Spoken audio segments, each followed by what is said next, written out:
Welcome everybody to the first meeting of the Transport Committee. If you'd all like to stand, I'd like to ask Amelia to say Karakia today. Tēnā tātou. Hiki tia, te rongo mai whiti o tēnei wāna. Tūkua kia ea, tūkua kia oi, ko rangi nui ki runga ko papa tūnuku ki raro. Haumi e hui e pai. Tana. I'd like to note that today is International Suffrage Day, commemorating 31 years of women having the vote.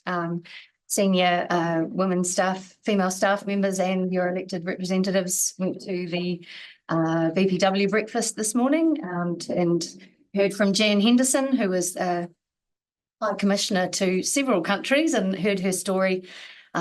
She's married to a young chap from Waipukaro and her daughter lives in Waipukaro. And it was, if you haven't heard of Jan, as I had not, look her up. She had an amazing story to tell and a strong message that we should continue to make changes to empower and encourage women to step forward into leadership.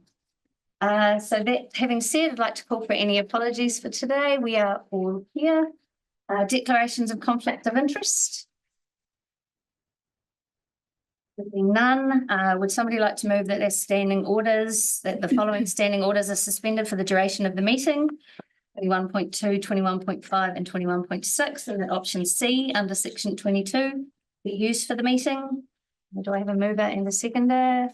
Councillor Annan, Councillor Witchman. All those in favour, please say aye. Aye.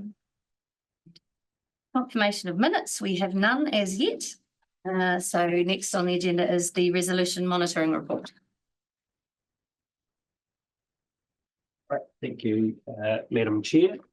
So look, just the one item on the resolution monitoring report, and just noting that this has obviously been pulled forward across from what was Council's monitoring report as well.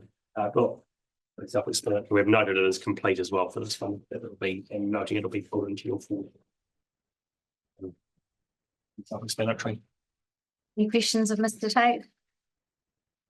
Someone like to move that the resolution monitoring report be noted?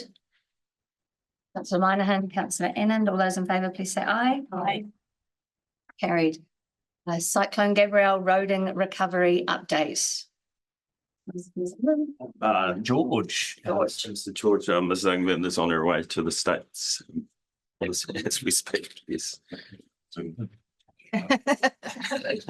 For a well-deserved track break associated with the two Tera Awards, which she is going out a couple of others from other councils across the country. So yeah, The ICMA conference. it's Pennsylvania. Yeah, it is. Yeah. Part of the award package that she received. Yeah. So stepping in for Miss England to give an update today. So I'll just give a brief update and then we can take questions from the floor. So over the past month, we've obviously kind of completed a number of the sites associated with the previous funding that we had agreed. We had until December this year to complete that body of works. There's two sites that are still ongoing, which is the temporary debris catcher associated with the Toki Bridge. To protect the piers that were built there, and the repairs to the site rails on Makararo Bridge.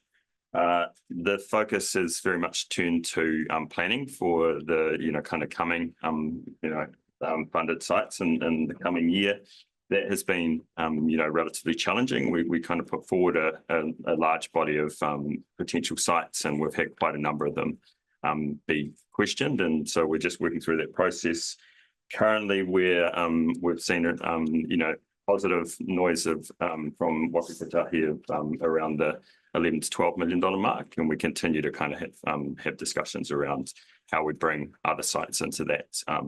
We're very much focused on getting out there with the positive confirmation that we're having, and moving forward with those other discussions as we move through it. So there's also been, a lot of focus on the CIP funded sites. So Fletcher's Crossing, the two sites on Wimbledon Road, and the Ellsthorpe slip that's there. So, design and considerations around how we progress with those is continued, with some real focus on Fletcher's Crossing, which we're continuing to hear some noise up to the community. So that's been a real focus. It's been an extremely challenging environment to kind of come up with solutions in. So it's taken quite a lot longer than what we all hoped it might to get out there and reinstate that bridge abutment. So we're on a critical path to, get something moving out there at this moment in time. That's a general update. I'm comfortable to take questions from the floor on specifics. First question from me, just with the comms for some of those bigger projects, particularly Fletcher's project, that those comms are continuing with those communities? Yes, they have been, yes, specifically with the community. And we are working on a wider comms story once we get an understanding of the timing of getting out there. Questions? Fletcher's Crossing, it says in the report that we started by the end of the month. That is the intention. Yes, there is a procurement paper that is in its final stages that is going to Doug as of today or tomorrow. Questions? Lorena? Mine was around the table. So if we look at page 6 in sample landslip sites, the progress today is 100%. And so that's in my mind it's complete. So when it says projected cost to complete, is that the actual amount that it costs? So is that not necessarily projected cost to complete, but is that actually the cost of the actual cost it was all up? And so with that in my mind, we've made quite a bit of savings in quite a few of these areas. Is that how that works? Yes, you would be correct. So the budgets were set on estimates, and obviously they don't always kind of fall within the estimates. So there are some savings. They're going back into what we have remaining so that we can look at other options. We're not kind of progressing them. We have till December of this year, so we want to make sure that we know what's remaining before we make a plan to spend what is remaining in there. Yes, so there are definitely some savings in areas of that nature. Yes. See in that area, so that's good. Well, yeah, because we were in such a fast-moving environment, there were some relatively large contingencies across more of the complex sites. So mine. Yes, just looking at the risk and issue assessment. Yeah. I just had all target dates be missed, and they had due to ongoing wet weather, a number of projects have been delayed, and as such, their target dates for completion has been missed. It's on page 11. My question was, could this potentially mean that NZTA recovery funding amount be affected or decreased if we miss these completion dates? So Miss England and the team have reported on, we obviously originally had June 2025 dates. So that's specific to what the original planned date of completion was. We've obviously gone past that. So she's just, being open and transparent around the fact that we have missed the original dates that we have put forward. Currently, those risks are extremely low if they're at all. We can get extension. We have applied to get We already have an extension till the till December 2025. Yeah. 25. Yeah. So it was originally June, and I think in 25 or 24? 24. Sorry, yes, 24. Sorry, yes, yes. Very long extension. Yeah. So originally they had a really hard June 2024. Yes. In May, so the month before that date, they gave us some confirmation that we had till December 2020. Quite happy with that. Yes, 100%.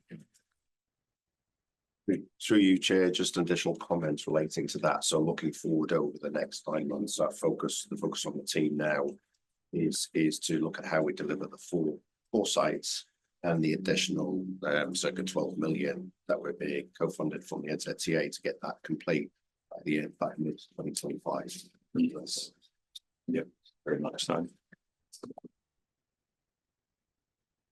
So, Just, you talked about the fast moving environment, and obviously we've got community pressure to get the job done. Yes. And then we've got funding questions over how we can fund it.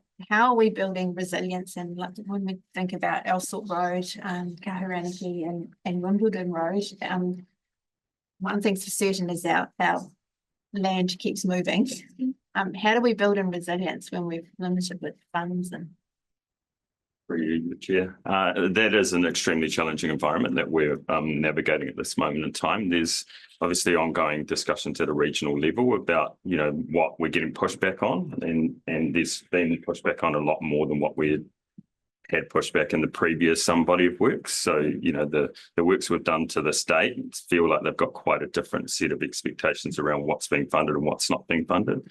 So as a region, I think inside Waka Kotahi also they're trying to navigate what that looks like. So no specific answers to that, but we are continuing to work through that to better understand how we move forward to see the best outcomes for the community.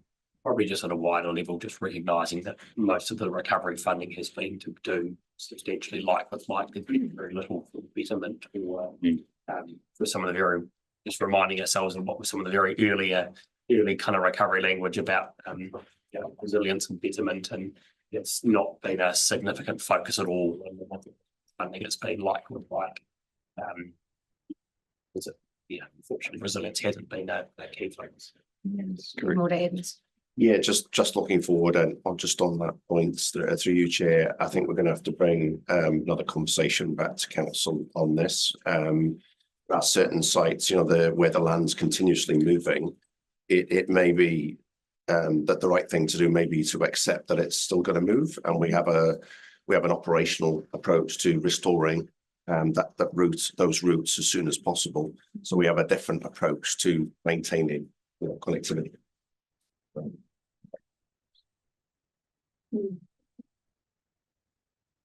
Councillor Moynihan. Yes, thank you, Chair. Just to add on to that, so where these sites are slipping, and that would be probably the owner's properties, like rural. So we sort of try and work with them to see if they can help removing tree planting or something. I think that's a really good approach. I think that's one way. Tree planting is one approach, along with being able to respond operationally quickly, be able to reinstate the routes. Some areas may remain unsealed, for example, but that's a council conversation that we need to have on these difficult sites. As a wider issue, I think that is something that we've actually talked about bringing up as an item in this committee, to look at that issue further of wider than the road corridor. A couple of questions. The first one is about where you think you've got to with Waka Kotahi on funding for this year, which would you thinking is in the 11 to 12 seems to be positive. What funding assistance rate is that projected at, or is that compared to what contribution we're putting in? What's the percentage that you're assuming funded in that? Through you, your Chair. At this moment in time, we are planning to bring another paper back in the next transport to specifically talk to that. We understand that far rate will go to the Waka Kotahi board and the day after the next committee meeting. So we'll bring something to prepare for either of or I think there's three potential outcomes we could essentially end up with, so that we can be prepared for when that goes in front of the board, so that we won't know the answer by that next committee meeting, but we're going to need to move relatively quickly afterwards to get on with the rest of the work. Is there a level within the budget of that funding assistance rate that makes it we can cope compared to we can't cope? Is there a tipping point? I think of how vital it is, you know, because there's lots of risk in here, red box risk around the funding sustainability. yes. You know, where's the tipping point on that funding assistance? Don't know the exact tipping point through you, Chair, but if we get that 12 million from Waka Kotahi co-funded, but we don't get the bespoke FAR, which we've had historically, there are some options to be able to close that gap with local share, but that would be yes. Okay. Cool. Thank you. My other question was about the parts of the program that Waka Kotahi are pushing back on that they say don't meet the criteria. Have we got some better insight now as to what the criteria actually are, so that we can create some better alignment? Because I think we've kind of got a community conversation which is really clear about where the priorities are. is clearly different. So we got better insight now that we've seen what they push back on. For you, I do believe that we're starting to ask a lot more questions around what has changed and why we're seeing such a, different approach to the last time that we put forward this at a regional level. So we're having regular discussions with the RRA and other, councils to get a better understanding of the consistency of what they're pushing back on, so that we can really understand that. It hasn't been extremely clear, and we've been continuously asking for them to give us clarity on that. That's been ongoing for a number of months now, that we've been trying to get a real understanding of what those. They're essentially saying that they believe that they fear that the emergency works funding criteria is what they're adhering to. It's obviously they're looking at it quite differently to what they were in the previous body of works that we've had funded. Vic's got more to add to that. Yeah, I made some inquiries about a couple of sites and got some insight directly from NZTA Wakatahi on their approach. But basically, just to simplify, they are willing to take more risk on our approach to remediation. So in places they think that our fix, if you like, is is kind of gold plated, is we're spending too much money on that particular route considering traffic volume. So it's kind of linked to that conversation that we had 5 minutes ago about bringing this back to council, looking at what the co-funders were willing to bring to the table, looking at levels of service, looking at how we can maintain connectivity. So does that mean, okay, so the program that we're putting forward, are we willing to negotiate on sites in and out, or we're willing to negotiate on the work that we're prepared to do on those sites to make sure they're in the criteria? Through your chair, we are still really trying to understand why they're pushing back on certain sites and what we can potentially do to negotiate with them around So each of the sites we've been putting forward we have to put forward 3 options. So there's obviously the do minimum, do something, and then what we're proposing is generally the better option, because we obviously want the best outcomes for the community. They're often going back to one of the other 2 options, which is obviously quite different to what we've put forward. So we're continuing to kind of better understand that, but we do want to move forward with some work. So we're kind of going, okay, well, they're being positive about, around the $11 million mark. We want to continue moving forward with that while we have those discussions and better understand, what it is about those sites that they continue to push back on. I wonder whether we should put that really gold-plated one at the end and the one we really want in the middle. Yes. And I think, some of these sites are extremely, large moving.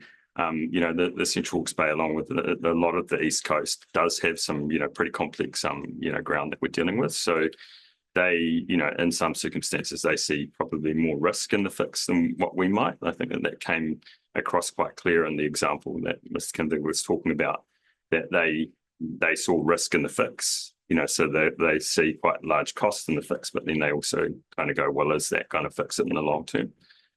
Which is, with ground and the movement that we continue to see, there is always the risk that these things won't stop and that they'll continue to move even if we do try and remedy them in some way. Any further questions? Yeah, one more. Yeah. I wonder, so I'm just worried that we're kind of going through what we think in the building kind of approach to this stuff, but back from Wakakutahi, as you talk about in here, clearly talks about some particular parts of our community that have been really patient for this. And I think about the reference to the multiple sites on Cook's Tooth Road, for instance.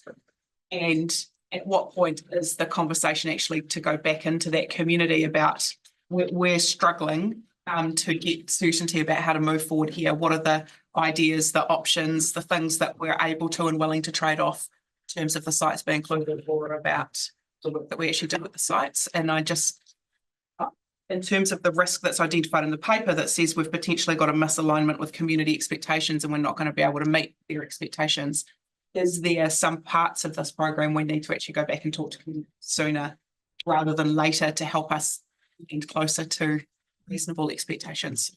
It's probably an open-ended question, but I just can't help but think that might be part of the solution. through you. Some of Yeah, that's a really good point. I think through your chair, I think that paper that we need to bring back, the broader paper, I think that needs to be brought into the mix. What are those routes where we believe we're not going to get the funding anytime soon? So what are the alternatives to that? And then the engagements with the community to make sure that we stay in tune with expectations and reality of funding. Councillor Greer. Just further to that, that's more specifically is Burnside Bridge and Todd Road Bridge. At what point do we go out to the community and say, what recommendation are you going to have on those sites? At what point are you going to come back to us? Is that after consultation with community? I think that's respect. I think that's probably something that we could actually bring back in that paper. That what point do we make those decisions going forward? We're going to need to. Yeah. It's not something I think they can answer in a. So yeah, well, further to that, I mean specifically, and Mark, you're aware, is the Todd Road, particularly one is putting absolute pressure on Evans Road, which is going to get busier this summer because it's the freeway from Hawke's Bay into our coast, and it's only a one-lane shingle road. So there may be the option there that we actually increase the maintenance and on that road to balance that, or do we? So that's a decision that has to come back to us with the proper research. No further questions for the officers. Thank you very much, gentlemen.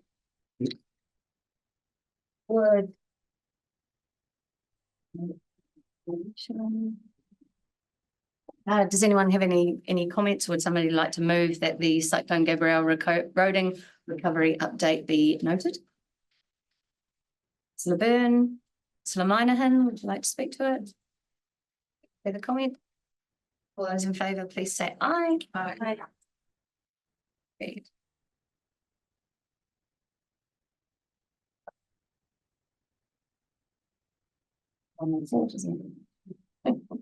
Page 22, update on the Transport Committee work programme. Through the chair, I'm going to hand over to Doug or State. Thank you. And I'll We will hand on to. I will hand on to Mr. Kingford very shortly. Just it's not musical chairs just yet, but it's not far off. So look, just noting that this report is an update. It's not the final work program to be adopted for this committee. Recognising we've still got a number of things that are moving in the background, but working hard to try and get confidence in terms of the key decisions for this committee. Certainly this side of Christmas.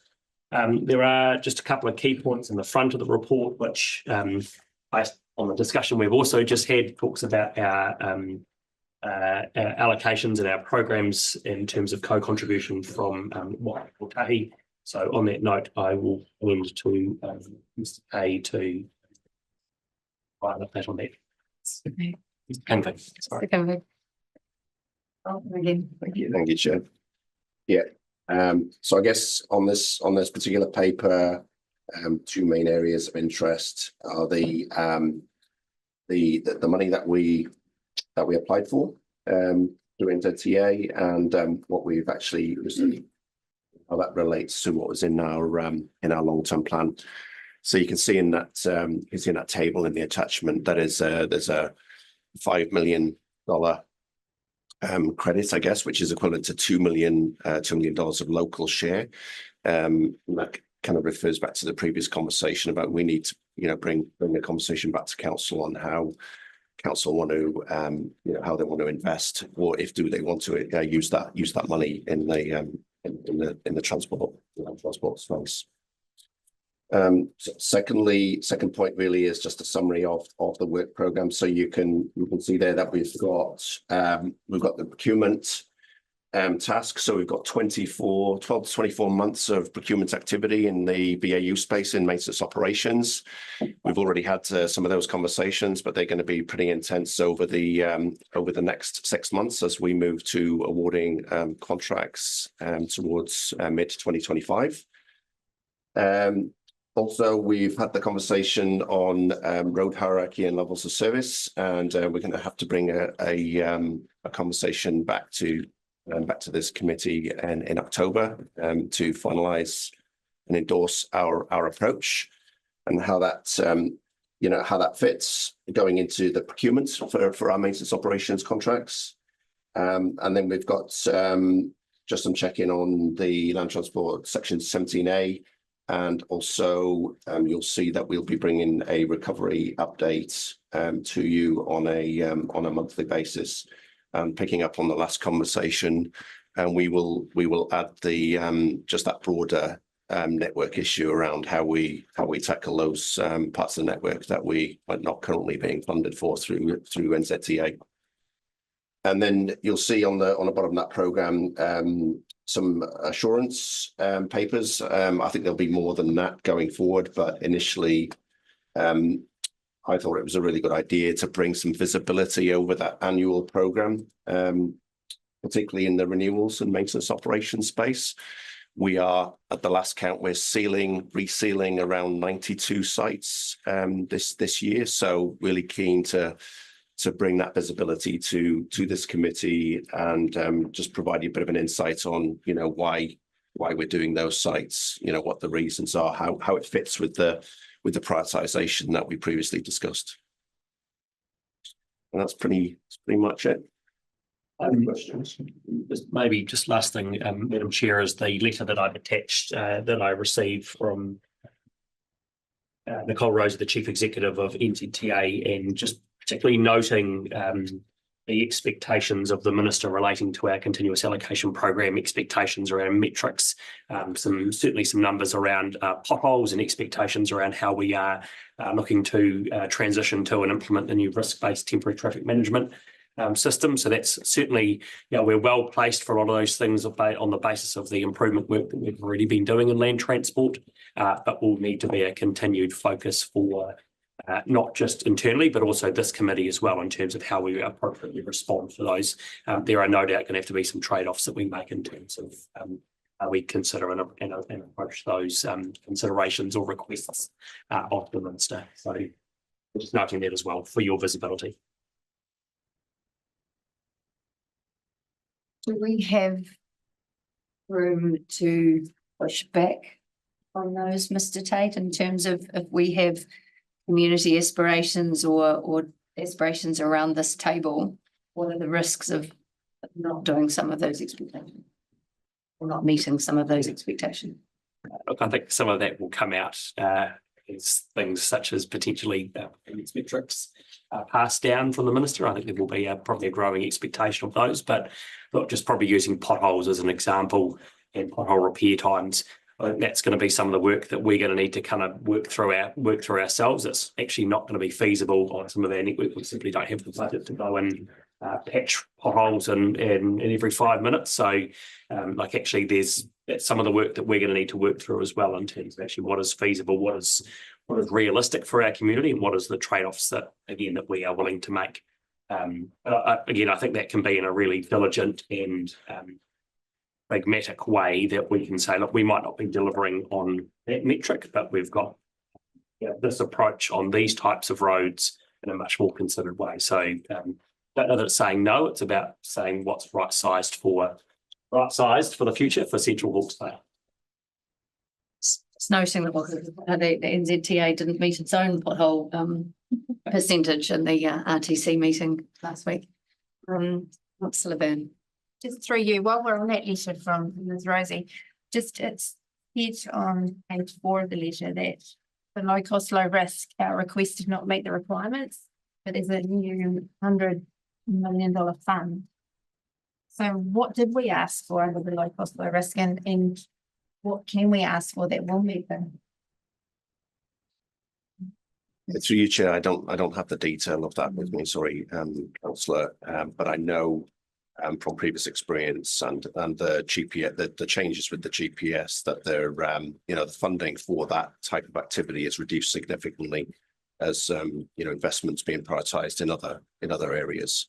But there could be, my understanding is there's an opportunity for us to apply for a portion of that money. And I know the land transport manager is looking at intersection improvements associated with that. That's all I've got at the moment on it.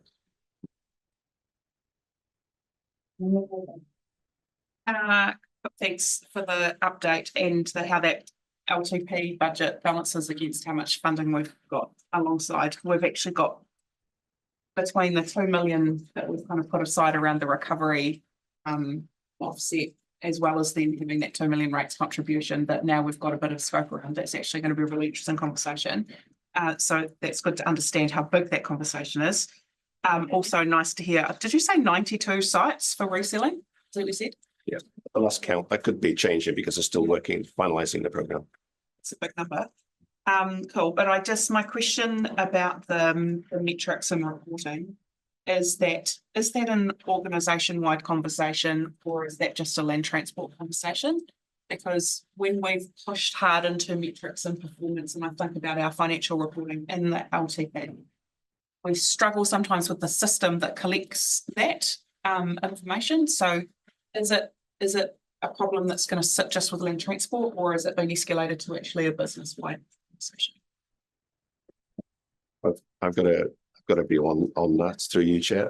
I think there's an opportunity to look at all the activities across council, understand what are the key result areas that council are looking for, and then how that then translates into key performance indicators for each of those different activities, because they will be different across three waters, transport, solid waste, and so on, and open spaces and other areas. I think we just have to keep an eye on what the Transport Minister's expectations are coming through for land transport specifically, just to make sure that we're in tune with that piece. But if you take it up to the next level, I think there's a conversation that would be useful with the council around those key result areas. What's important? For instance, what does the elected member priorities on that wall? How do they translate into key result areas and KPIs that you're looking for your community? Madam Chair, I would actually suggest that performance metrics and maybe gets escalated to sit in the finance and performance committee, because outside of the transport area, if we talk about where regulation is going to go on through waters and the level of data and detail on service levels and work and everything that's going to be required in the next possibly 12 to 24 months, we probably need to think about that, not just on land transport. So. Just probably noting there is an action in there.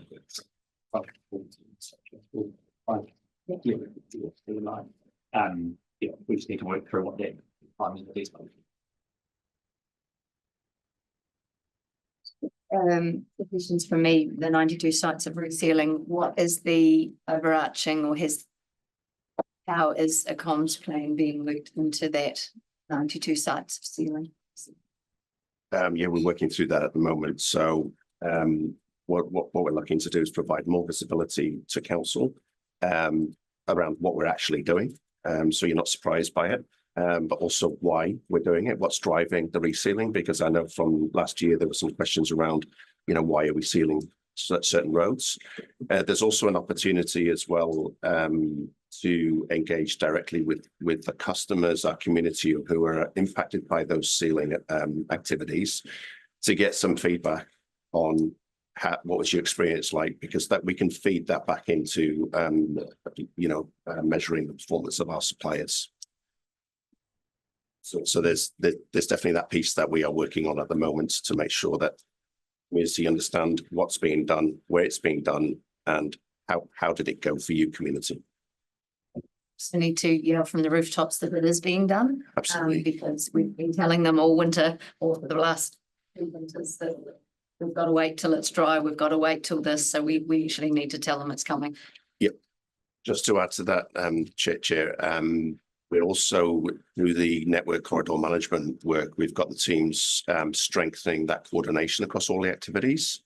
So we're paying a lot of attention to the water renewals, particularly in the urban areas, to make sure that we don't go and seal a road and then the following year we're cutting through with a planned renewal.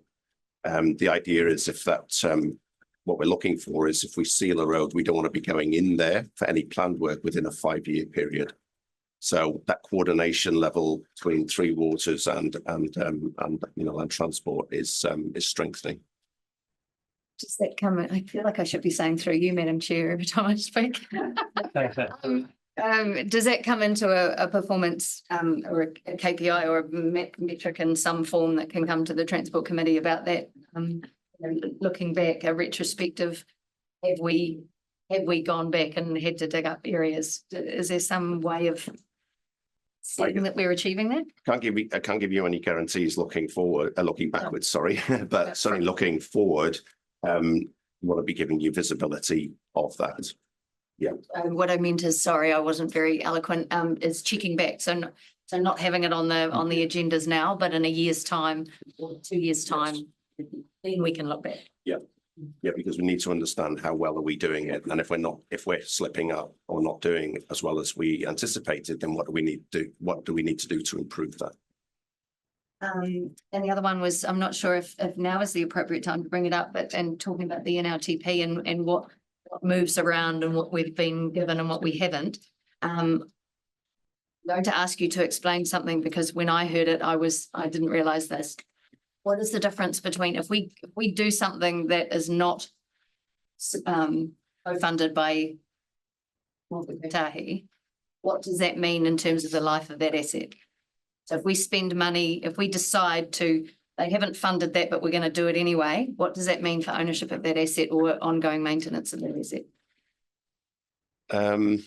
Not sure what, I'm not quite sure. I was told that if we do something that is unfunded, yeah, it then becomes our responsibility for the rest of the life of that asset. So if, let's say, for example, Todd Road, we put a bridge back there, but it's unfunded, we pay for it out of rates. How is that treated any differently from if it was funded under the NLTP? I'm not sure on that. I'd have to get back to you on that. Yeah. I'm not clear on that. Sorry to throw that at you because I know the answer, it's ours. But the rest of the life of that asset, that would be our responsibility. So I'd like that got into our thinking as these programs come through that if how we balance that funding, if we decide to do something unfunded without that co-funding from NZTA, they will never come back in and help fund that. It becomes our responsibility, which I hadn't realised. So my apologies for throwing that at you then, but I can't remember who, I thought it was you that told me that. It may have been Mr. McKinley. Yeah, so I'd like that to come back into the thinking in the future or to explain that in better, more eloquently than I have just now. It probably needs to come back in the paper that we discussed before around the broader network and what the options are and what the funding implications are and any other, issues. Yeah. Any other questions? Councillor Muggeridge. Thank you. The biggest pushback seems to be in seal maintenance and seal resurfacing. Is that a national trend or have we got our criteria wrong? Is that what NZPA is looking at? Why are they pushing back? It says 3.5 million pushback to what we asked for. Is that a national trend or is our criteria for resurfacing and seal maintenance not quite right? Through you, Chair, I can't answer that question specifically. I'd have to speak to the Land Transport Manager. Unfortunately, she's not in the room at the moment. So I don't know whether that is a national trend. But reading between the lines, I would, my assessment of it is that basically trying to distribute the money in an appropriate way across all the networks. Our network is a relatively low volume network compared to some networks. So it's their assessment of what they believe we should be investing in that activity at this point in time.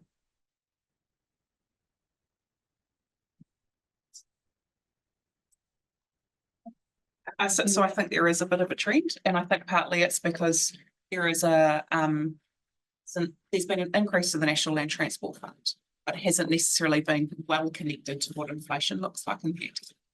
And so we've probably put forward a program that deals with the construction inflation around what it takes to reseal a road. I don't know that's been well articulated through the NLTF. There's been quite a high loan political narrative about increasing the NLTF by see or something like that. But actually the reality for us in terms of actually doing that work is that it's actually not enough to even deal with the inflation of the cost of doing that work. So it's kind of a mismatch.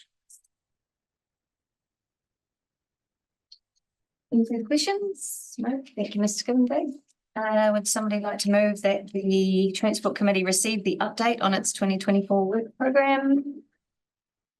Walker, councillor Annan. Want to speak?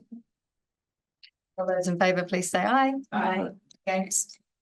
Read. Five. Reports from joint committees. This is actually probably me. So the minutes were attached while I told the our governance team that they were now confirmed there was one correction. I actually left the meeting during it, which wasn't noted. I was online. I did actually leave at some point, so they were going to add that to it.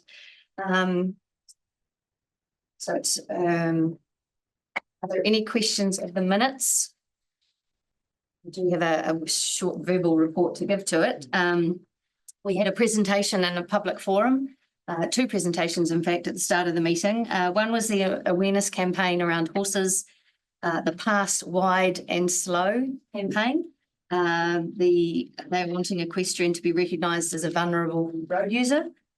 There's a big campaign, nationwide campaign. They had a ride last weekend, and there is a petition going to Parliament on October 15th. So that was the committee was in support of that. There was also an emotional presentation from Norm Brown, who spoke in particular about Te Pahui, about the Ministry of Education bus services that are being cut to that community, or not cut according to the Ministry of Education, but they were getting tougher on school bus eligibility criteria.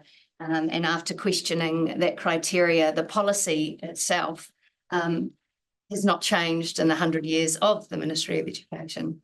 So there was pushback from RTC that this criteria needs to be looked at. There was a very hard on the communities of Bayview and Clive, for example, Pootseri in northern Hawke's Bay, who their nearest school, if you live in Clive, whether you turn left or right on the main road to go to Napier or go to Hastings, there was decisions about what element of choice there would be when the nearest school, which they are eligible to catch a school bus for, may only be 400 metres further than the school they choose to go to type conversation. And this is a watch this space for us because we have several current and upcoming issues for CHB, Ministry of Education. We had a wonderful presentation from RoadSafe, Hawke's Bay, highlighting the work that they've been doing. And it was great to see a video that clearly highlighted work being done in Central Hawke's Bay and a course that was done at Central Lines building with staff, just a road. I think that one was motorcycle awareness. It is Motorcycle Awareness Month. So that was, they are overrepresented in our crash stats. And sadly, RoadSafe funding has been reduced by 1.9 million by New Zealand Transport Agency to just 600,000 was in the LTP. Bearing in mind there is a local share component in that, and we were implored to come back to our respective councils to ask that road safety money be retained in our budgets that we have rated for to HBRC for road safety. The RTC focus on tolling announcement. We talked about the tolling on the expressway, but for us, tolling will also affect Te Ahu Turanga. Manawatu Tararoa Highway is one of our main gateways to the west, with major ramifications on our regional freight strategy and the relationship between Manawatu's inland port and Port of Napier, plus the extra cost on goods coming to Hawke's Bay. There is a health issue, and this does affect some of our ratepayers, with no option but to travel to Palmerston North for specialised healthcare, such as radiotherapy, which could be as much as daily Monday to Friday for 6 weeks, paying a toll of $4 something each way, or chemotherapy for leukemia or bone marrow transplants. Palmerston North Hospital is the regional oncology hematology service and does service people right up to Gisborne. So having that, so RTC was quite strong on our submission back to the powers that be, that was too high and too late. Wasn't part of the business case for the actual road being built to start with. So I forwarded NZTA and TREP presentations to staff and councillors publicly. It's available on HBRC's Facebook page from the meeting on the 6th of September at 11:14 a.m. if you want to go specifically to that presentation. One of the issues, and we've already talked about the emergency works policy review, some policy and process changes have been made, but they've not been decided on the qualifying event or the fare rate that's applicable. And Linda Stewart told us this should be done by the end of this year.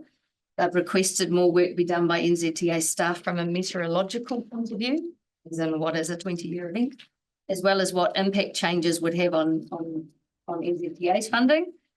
She told the meeting that they were also talking with Treasury about possible other funding mechanisms for that. Basically, as a whole, it's crazy that we are getting to crunch point on our budgets and our operational planning for these, and yet we're still waiting to hear various bits and pieces from NZTA. The timing is totally up the wall. I also asked a specific question of Linda about safety standards on State Highway 2 between my Pukaro and my Paua, directly as a result of an email from one of our ratepayers relating to line marking, barrier repair and reflective lighting, or lack thereof. We're expecting an email both to myself and to Rosemary Young. Thank you for your interest in this section of the road, to those issues that she raised. And sadly, in the NLTP, there was no low-cost, low-risk funding for HBRC to fund the CHB Commuter Express public transport trial. So that is now off the, we left it in there hoping, but it is now off the radar to future date.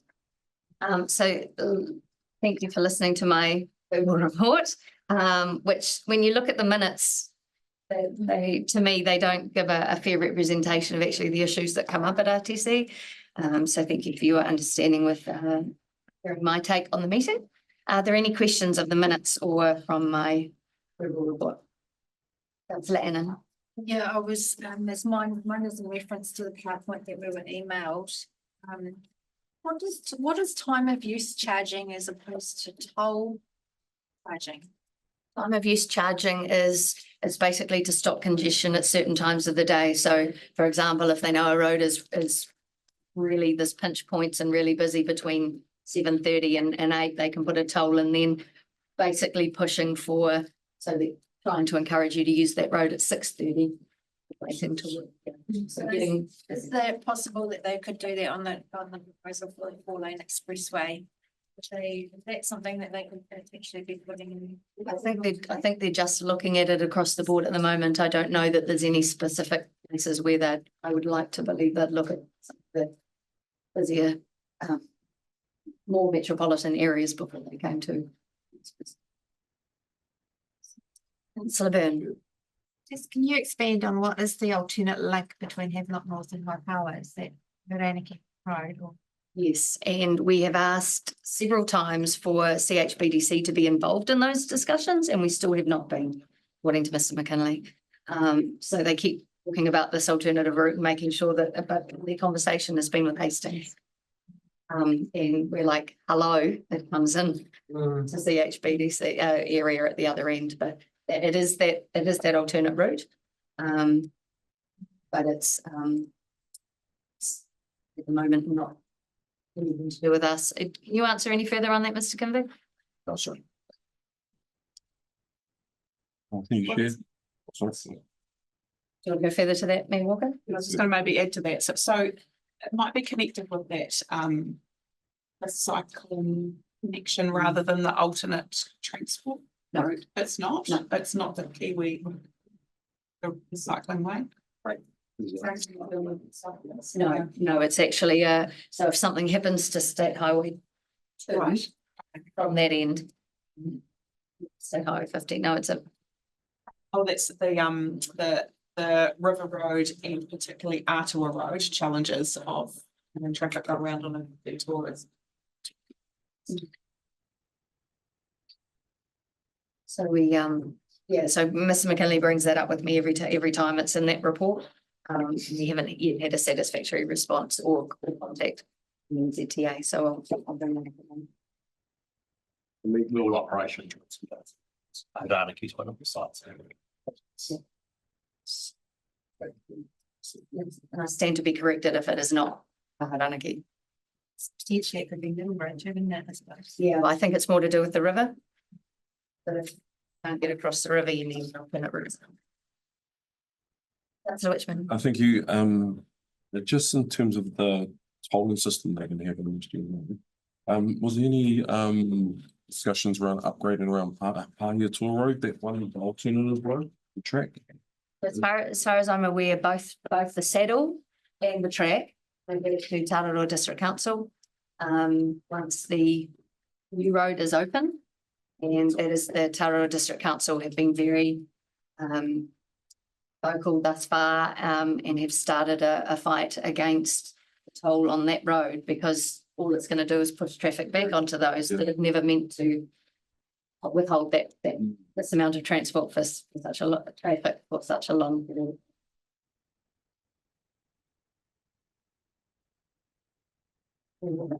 Can we have an update on when they're going to do the State Highway 2 renewal on Waipala from Victoria Street Drawings? That was your question.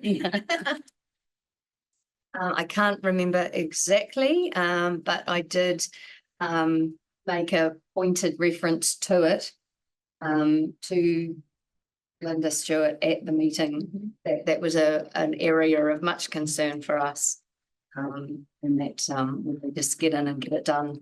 And we've got all the economic reasons for doing it, the threat to the businesses along here, let alone all the disruption to people driving through.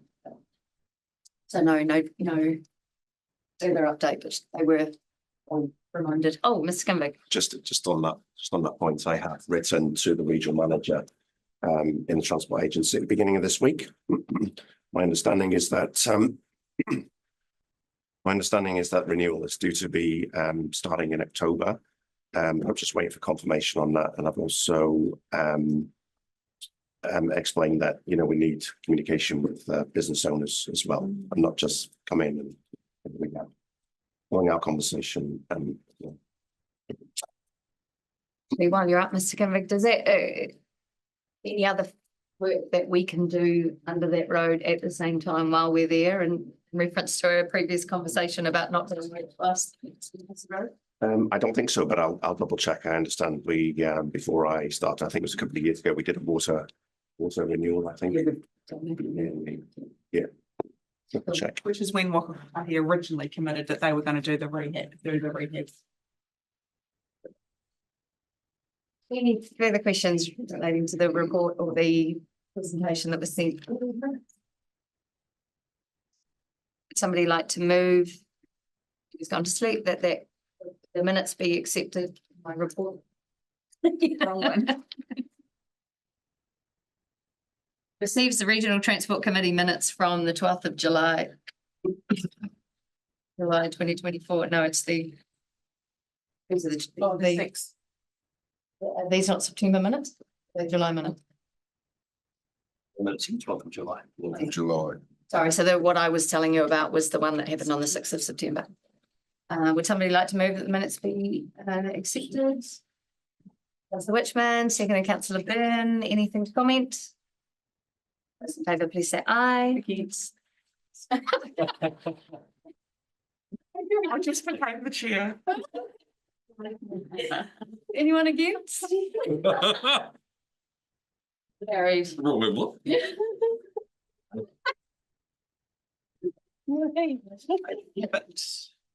40, we're going.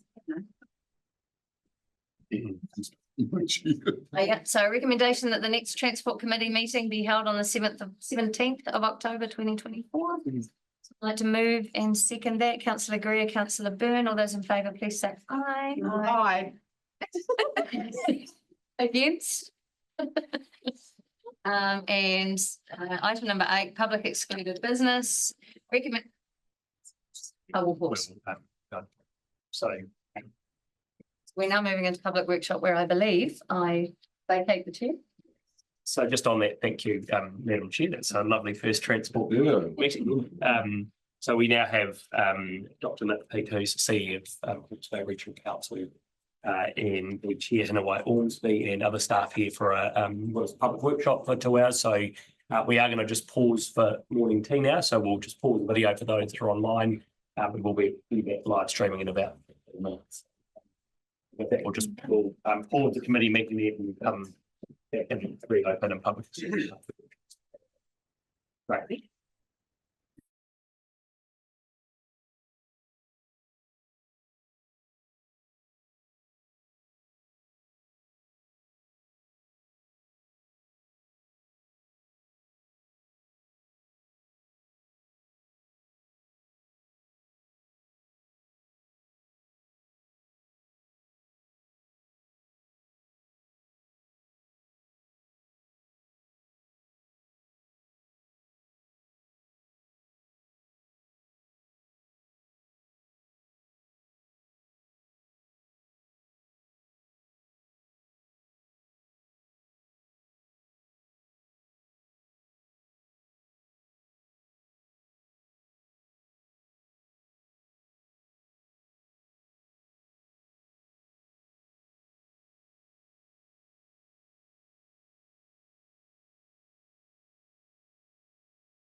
That was my thing.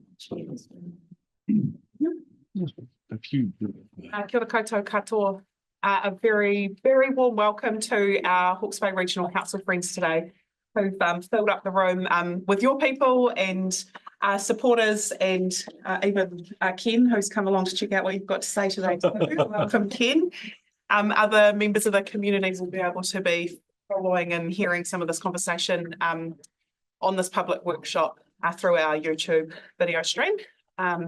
So we are a public workshop conversation, but it's a warm welcome to have you guys here in the room. It's been a little while since we've had a formal conversation between the two councils and considering the scope of work that's happening not just locally for us, but regionally for you guys in recovery and flood protection, and the list goes on. We know that. So it's really important to us that you're here as we continue to figure out how we work in partnership between us and our community and you guys to keep advancing these really key issues. And our recovery plan locally that had so many river management issues in particular at the front and centre priority, and some that we've made some progress on, and some that continue to challenge all of us. And how do we do that in a way that's setting us up for the future? So Haniwai, thank you for bringing your team. And Will, who is always here. In fact, Will's always good at coming to join us. Good to see you, Will. And hopefully, I know that sometimes for the representatives from the smaller parts of the region at your table, sometimes it can be a lonely place as one or maybe 1.5 or maybe 2 representatives. But Will always knows that he's got us sitting at this table right there behind him too. So he's got many voices behind him. So hopefully that comes across today as well, Will. So thank you all for being here. We've got a couple of hours. We've got heaps of topics to get across. We're really keen to hear from you guys on where your key activities have been at. We'll try to maybe topic by topic broach how we might have questions and answers without going getting too carried away, because we've got a period of time and a huge gambit of things potentially to talk about. So we'll try and manage that carefully. But from us to you, a very warm welcome. And I hand straight to you, shall I? Kia ora, Alex. Tēnā tātou katoa, nei rā te mihi aroha. Mai Ormsby ahau, te tiamana o te kaunihera arohi o te mataua Māui. It's lovely to be back down here in Tamatea. And you are the special lucky last presentation as we take a hikoi across our districts and presenting basically the key mahi that we've got on with in recovery, but also to provide insights around how we've worked really well together across councils. So today is a snapshot of all those key issues, those key programs of work that we wanted to really share with you and provide a space for question and answers, how we can do things better, what things are outstanding, as Alex has said. So this is a really key opportunity. So we have our team here. Obviously, we've got Nick, and they can introduce themselves as they go through the presentation. John, obviously, it's great to have Will down here as your councillor, but deputy chair of the Hawke's Bay Regional Council. And then we've got Mark Mitchell from our catchment management team. Everyone knows Anthony, he's back home. And then we also have Jess, who helped us with land categorisation as we move into that topic, particularly for Porangaho. So we're here with open mind, open heart to share all those insights. So thank you for having us. Thank you for giving us this time to share. Kia ora tātou. If that's okay, I might hand it over to Nick. Tēnā koutou katoa, ko Nick Pete tōku ingoa. Nick Pete, I'm the CE at the Regional Council, and I've met a number of you before, I think up here. I think shortly after I started, Mayor Alex and Doug put me in a car and gave me a tour of the most important sites of Central Hawke's Bay. So great to be back again. We're going to run through a presentation. We won't go through all of the slides because some of them are just there as a kind of a matter of record for you so that you've got them if you want to refer back to them. And my colleague, John Kingsford, will do most of the detail. But just by way of intro, do I just press go?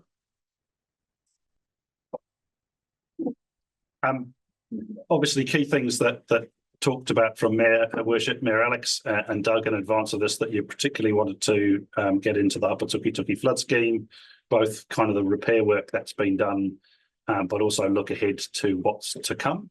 And then to talk in a bit more detail around the options and work that's going on for Orongaho. Just to kind of give you a bit of a feel regionally for what we've been up to in the last 14 months post the cyclone. It has been an incredibly busy time and hugely thankful to the collaboration with Doug and his team here. It's been awesome to be able to work together, but absolutely it's stretched us all the way from Wairoa to Porongaho. There have been a huge amount of post-cyclone flood works to get on and deal with. Just kind of some of the top highlights for me of that process. In the immediate few months after the cyclone, we completed completely fixing 6 k's of breaches on stock banks right across the region, and around 30 kilometres of stock banks that were significantly impacted and weakened by the floods. And that was a real priority straight off. That allowed a whole bunch of people to move categories, but it also meant that if we had a hopefully smaller event in the immediate months after the cyclone, there was a level of mitigation in place.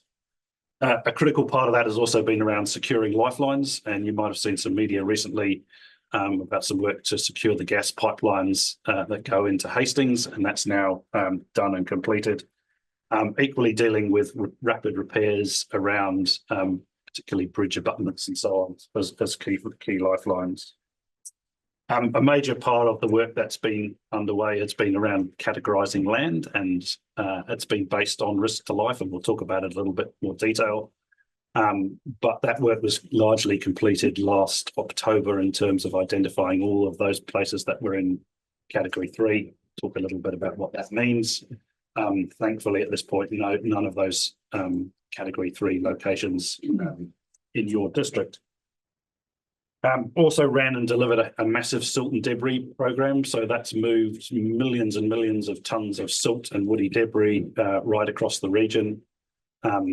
District councils have been involved in some of that work, but it's cost around $200 million and funded by central government largely. But with funding from central government comes the need to gear up and provide people and humanity and resources to actually get on with that work. And that's now coming to an end, hopefully by Christmas this year. But it's moved millions and millions of tons of silt, particularly off highly productive land. We've also heavily been involved with rural recovery and working alongside MPI and on occasions with your staff, supporting rural recovery, particularly around things like fencing, slips, and again, silt and woody debris. And perhaps the biggest job that is now underway are 12 massive projects between Wairoa and Porongaho, which deal with flood protection for some of the most severely impacted communities in the region. And those are largely funded through around about 25% contribution from regional ratepayers and about 75% contribution from the Crown. And that's a $250 million piece of work. And it is stretching us pretty hard, but we have set up a whole project management office to deal with it. To give you an idea of scale, those projects range from Porongaho to Wairoa. They range in value from about $11 million up to about $70 million.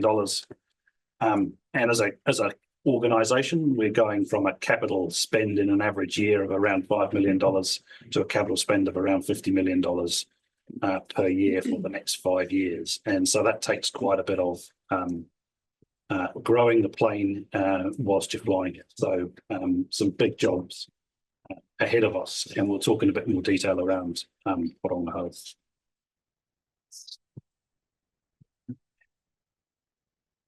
Can I go forward one?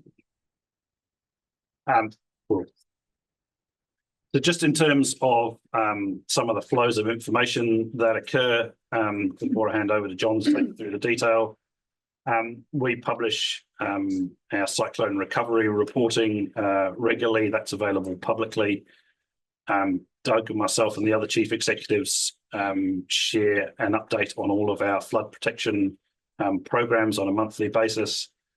We work closely with the infrastructure PO under the Regional Recovery Agency, and we'll connect in with your infrastructure manager and GM through that process. Thanks to, I know, Dylan and Riley, who've been holding the fort in terms of recovery in that area for you for a while. We also have obviously committee meetings in public that we report on. And I think we meet your staff, is it once a week, John, in terms of comms? Fortnightly in terms of comms and community engagement. So at an officers level, there's lots going on, but recognise that we can also do a better job in terms of keeping you as elected members informed of those processes. So I'm going to hand over to my colleague, John Kingsford, and he's going to give you a whistle-stop tour of the slide deck. Kia ora tātou, ko John Kingsford, taku ingoa.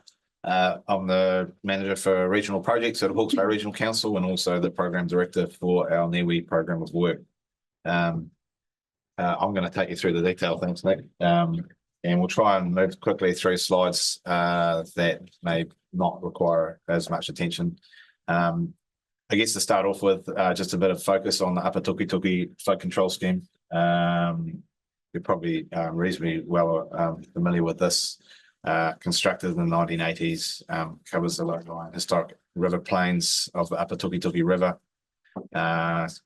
covering about 24,000 hectares, predominantly pastoral farmland, with about 5,000 people living within the scheme boundaries. Can I suggest that sentence might have been copied and pasted from the 80s? That number is no longer correct. That's probably just white book. Fair point. Thank you for that. It's closer to 9,000 to 10,000. Okay, thanks. So the objective of the scheme is to ensure that the Ruataniwha Plains communities are very rarely affected by significant flooding, and that waterways within the scheme are highly valued community assets from a flood control, environmental and recreation aspect. Here's another snapshot of the Upper Tukituki catchment, just identifying the rivers within the Upper Tukituki scheme,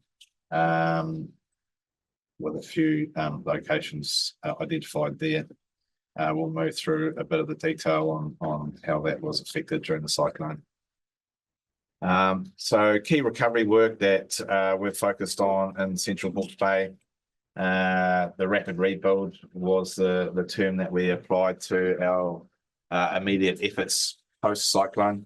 That involved the rapid rebuild of stock banks with breaches and weakened or scour and eroded stock banks.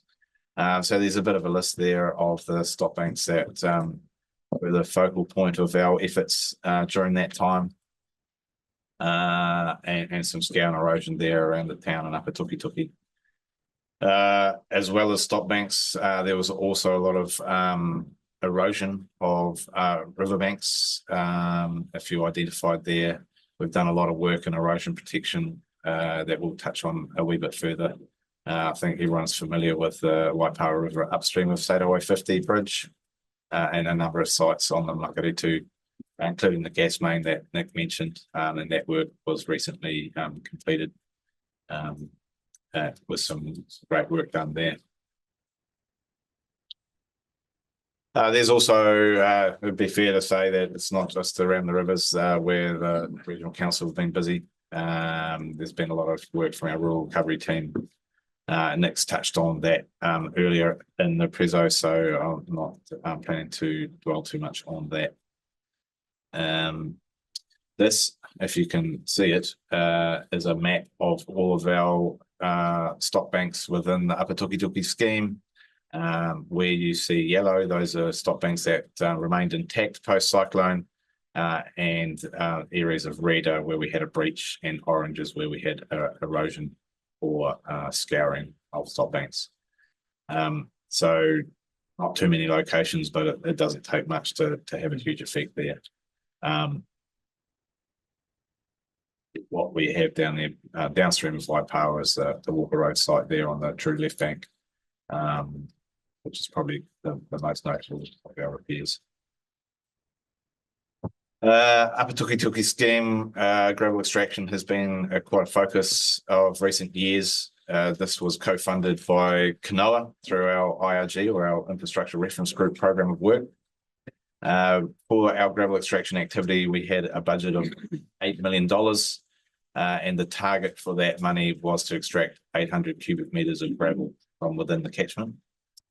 We actually reached this target in tranche 3 of our program of work, and at that point, the cost of that work had come up to about $6 million. But we were determined not to stop at that point. The direction in collaboration with Kanoa was to keep going and exceed the target and spend the budget. So we are now partway through or halfway through tranche 4, and we're now planning for tranche 5. So essentially the gravel extraction up to tranche 3 came in under the expected cost per cubic meter, leaving money to continue. As you no doubt understand, the work has been stop-start a wee bit with weather and flow and river. We do have some pretty stringent conditions on gravel extraction with regard to the environment, and so we need to work in and around availability of the gravel beaches. That has of recent times put a bit of a halt to tranche 4, but they'll get underway when weather permits. We envisage that tranche 5 will be kicking off before the end of the year and complete by around about March. There's a map of where we have extracted gravel to date. Just noting that you see down by Walker Road area, it says 170,000. We actually took over 300,000 cube out of that stretch. So it has been reasonably well spread. You can see in the yellow there where our current tranche is focused, upstream and downstream of Waipawa Township and up the Makaretu, with that section. If it hasn't started yet, it'll be underway very shortly. John, over how long a period of time? This has been ongoing since for the last couple of years, so pre-cyclone and post-cyclone. So this is for the PGF Correct. funding. Yeah. Stuff. So That's right. Maybe. I'm just trying to think back. We were just starting gravel extraction when I started, which was 2 years ago. So the actual activity of gravel extraction started around about 2 years ago. There was quite a bit of planning that went into determining how and where and pulling together contracts and doing the planning work around it. So yeah, it's been underway for a wee while now. Interested to know, because as we know, the rivers have been building up with shingle and they're going to carry on building up with gravity. What is your long-term outlook and how we're going to manage this long-term, 10, 20, 30 years? It's all very well taking it out now, but it's just going to fill up again shortly.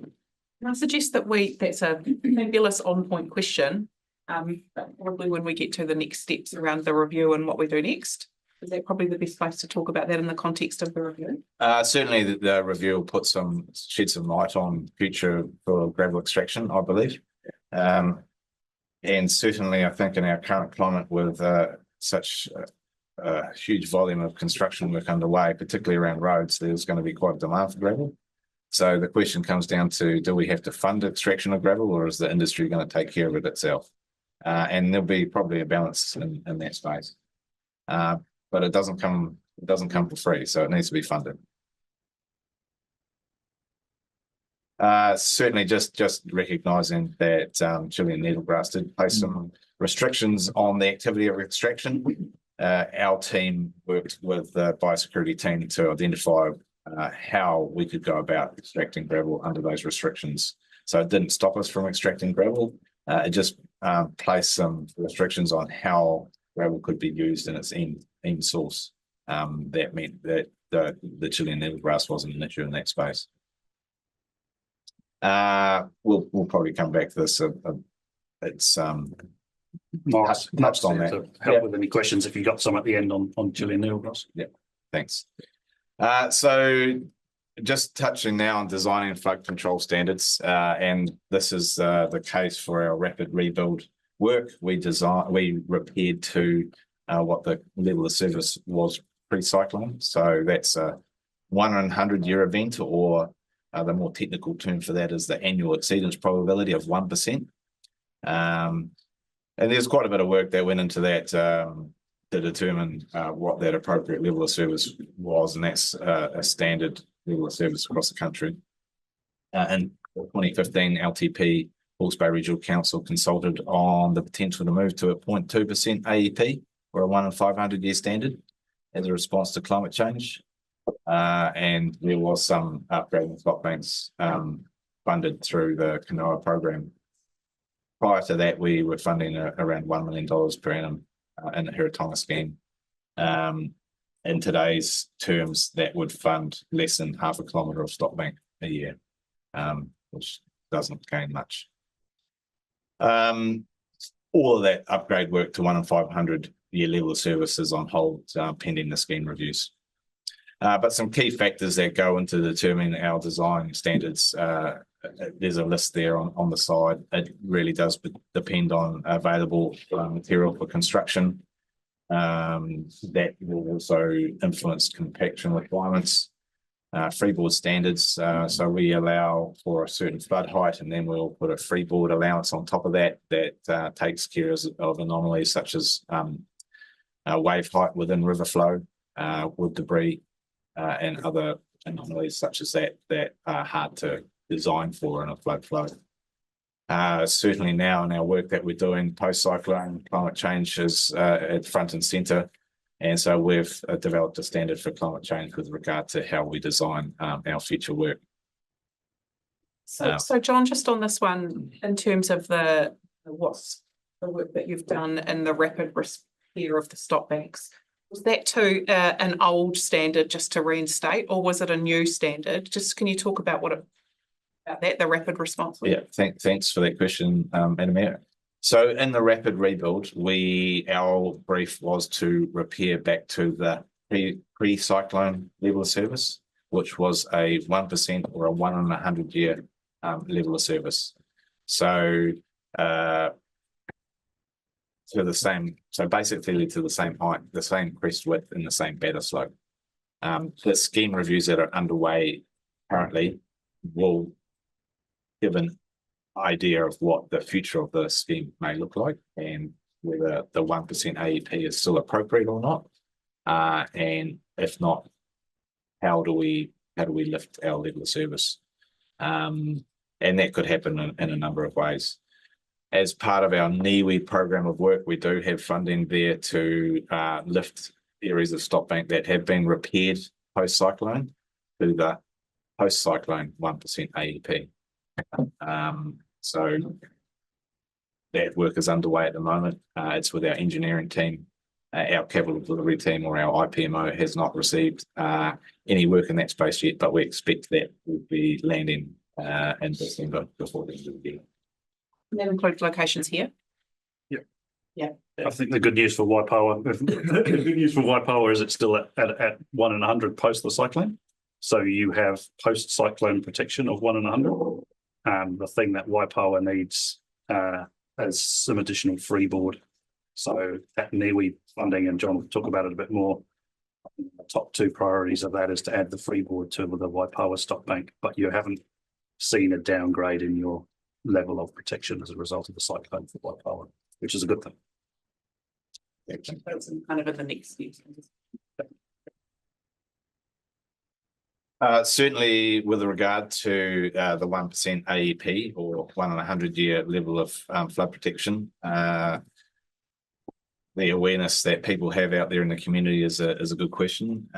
As we've moved through our work, our community meetings, and our future program of work, the majority of people have been surprised to hear that design standard does exist, and that the 1% AEP doesn't address a Gabrielle level event. However, as we work through those conversations, the majority of attendees have accepted that this standard and the context in which it's been provided.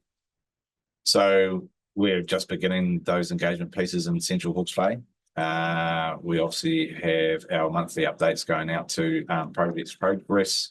Put context on those, and we'll be continued to engage directly with the community around those design standards and what they mean for those areas.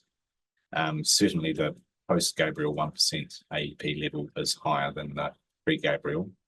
So we'll be working to the post-Gabrielle 1% flood levels. And I guess the last point there for Porongaho, the solution will meet the Cyclone Gabrielle level. It will, once established, provide protection to the same level that Cyclone Gabrielle through there. Well, that's been a key question that the community's been asking. So say a concise sentence on that. That's really good. All right. We're going to move into Cyclone Gabrielle related work here. That picture there is around the Taipari Road area. That's as you can see, a breach with a lot of the breaches that occurred across both the Upper Tukituki and the Hiratonga Plains flood mitigation schemes. The breaches also resulted in a massive scour holes. So that occurs when the water overtops, goes through turbulent flow as it hits the flat at the bottom, and it basically, that turbulent flow back scours through the stop bank and creates a great big pool like that. And all of our breach sites, the work to get to ground level was probably the hardest part. Building the stop bank, once we got to that level, was much quicker. This is many of our sites that had that really deep hole that you had to probably about half of them. Yeah, some weren't as badly affected as that one. And obviously the scour and erosion sites were a lot less worse off than that. This is a pretty dense slide, so I'll cherry pick as we move down there. There's a list of all of the stop bank breach sites that we addressed. We addressed the breaches first and foremost as they represented the greatest risk, and then we came back around and addressed our scour and erosion sites. As we all know, the private stop bank at Waldrums was wiped out. That had provided a level of service of a 1 in 20 year event, and as a result, the floodwaters impacted on the water treatment plant. The drainage network was affected by widespread bank slumping, and culverts and headwalls were washed out to some degree. It wasn't just our river areas, but there was widespread slips and loss of pasture in the hill country, significant damages to fences, tracks, water supplies, irrigation. I visited a number of places where that had been the case further up the catchment. Access ways to farms, forests, processing sites were also affected, as you're no doubt aware of the road network, private access way. So I don't need to tell you this, it is widespread impact across the central Hawke's Bay. Rapid repairs and work packages. So our rapid repairs revolved predominantly and initially around stop banks and flood control schemes. But our work packages then morphed into the repair of riverbank erosion. For example, Waipara River upstream of the State Highway 50 bridge, the Makaretu, and the Waipara at Walker Road. So first priority was the breaches, second priority was the scour and erosion sites, and then third priority was the riverbank erosion. So we'd finished repairing 11 of the 12 breach sites by September of last year, and the last was repaired by the end of January. That was Stableford's. That did suffer from months of high river levels, which restricted us from getting into our river beaches to extract gravel for the repair. So that was unfortunate, and the access as crossland into there was pretty limited, so we couldn't cart from a different source. As we've talked about, they were made on a like-for-like basis to the pre-cyclone 1 in 100 year level service, and they met all engineering specifications for compaction. So they're permanent repairs. We was talking to the pod system. The pod system, So yes, pre-cyclone, the projects team was a team of 5. And we were delivering around $1 million to $5 million worth of capital work. So our capacity to do the work was quite limited pre-cyclone. Post-cyclone, we took on some contracting project managers, and we engaged with our construction industry. So we formed pods of semi-autonomous workforces that included a technical resource, so a geotechnical engineer or a civil engineer, and we partnered them up with a contracting crew that included a supervisor on site full-time and a crew with plant to do the necessary work. We gave them the specifications for the repair, including the engineering specifications, the typical cross sections, and then tasked them with doing their geotech investigations, coming up with a local design, and the contractor would then match a methodology with that design to affect the repair. By and large, that did mean local source for gravel for reconstruction. Within a week after well, it's actually by the second Friday after the cyclone, we had 6 pods in action. A week later, 12, and we maxed out at 20 pods to get the work done as quickly as possible. And as work was completed, then we were able to taper off in those pods. We had 7 or 8 pods in Central Hawke's Bay active at our peak to deal with the sites that we've identified. There's a number of other works outside of our main rivers that were undertaken. Makara Dam's repair and silt removal is probably the most notable of those. So we've extracted 60,000 cubic silt from Dam 1 in Makara and around 6,000 cubic silt from Dam 4 in that scheme. We've also undertaken spillway repairs on Dam 4. That does require building consent, so those tasks will run in parallel. That work is predominantly done now on both dams, with just some work to be undertaken on the outfall of the Makara Dam 1. We've talked about the edge protection work. There's a number of sites there that we've identified. Huge amount of woody debris led from the Mungamari stream, and we've talked about the permanent edge protection works at Walker Road. So we'll carry on through. Work packages, silt and debris. I think the main issue with the debris was posts and wire with wood debris. You've got some stats up there.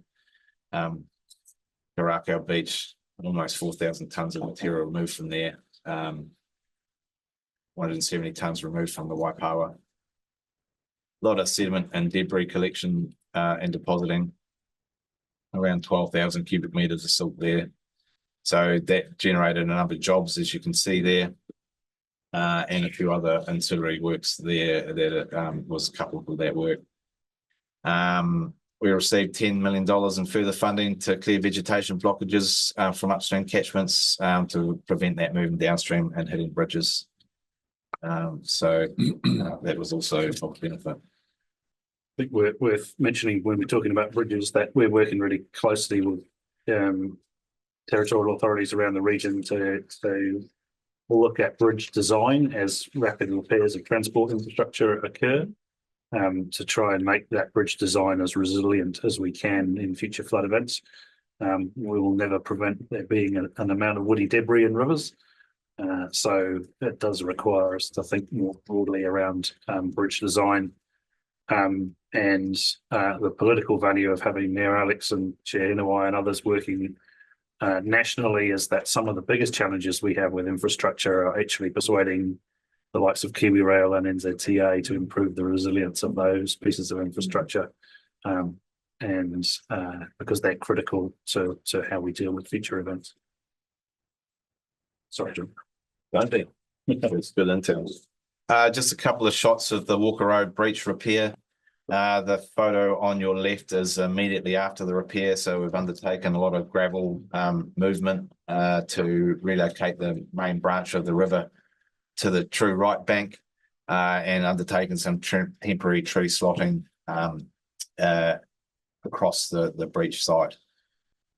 Post cyclone, we were unable to rebuild the stock bank on its original alignment due to the migration of some natural springs upstream into the old footprint. So we had to realign.